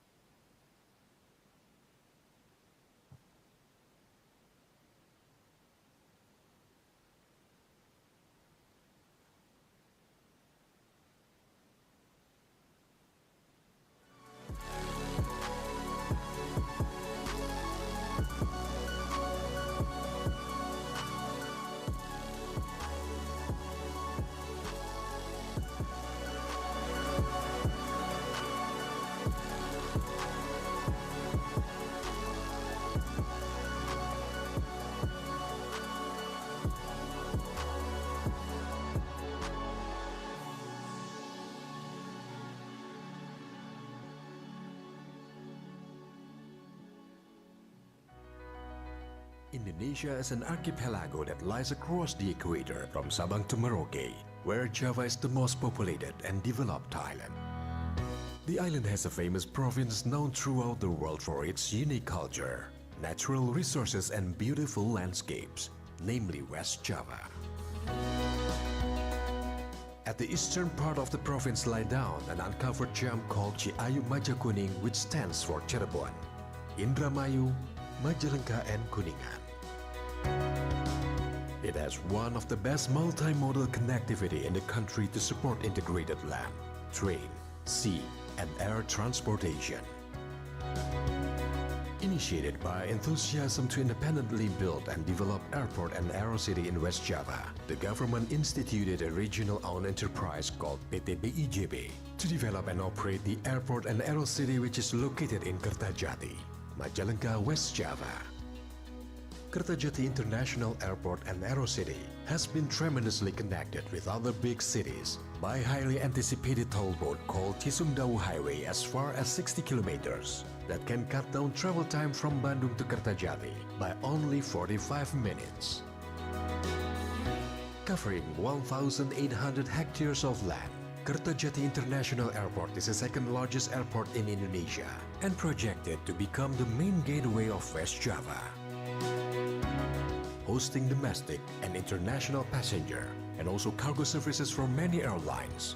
The airport has mega capacity to contain 5.6 million passengers and 35,000 tons cargo logistic per year. The airside facilities are also prepared to contain wide-body aircrafts with 3,000 meter by 60 meter runway, supported by 22 aircraft parking stands, 6,000 kiloliters fuel storage with hydrant pits that can deliver 1,050 kiloliters fuel per hour to aircraft. The airport rescue and firefighting category has been upgraded to grade A. Aligned with its technical excellence, the airport commercial facilities are being accelerated. The Cargo Village.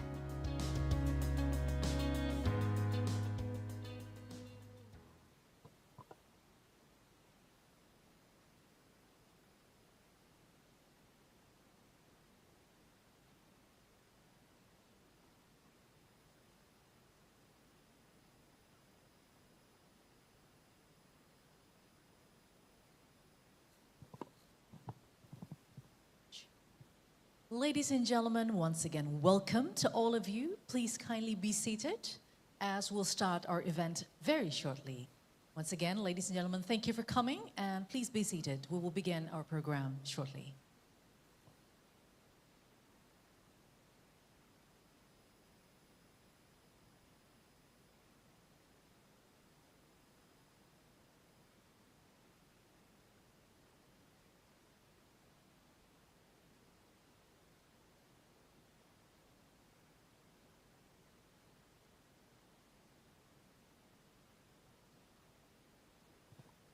Ladies and gentlemen, please rise for the national anthem of the Republic of Indonesia, Indonesia Raya.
You may be seated. Thank you very much.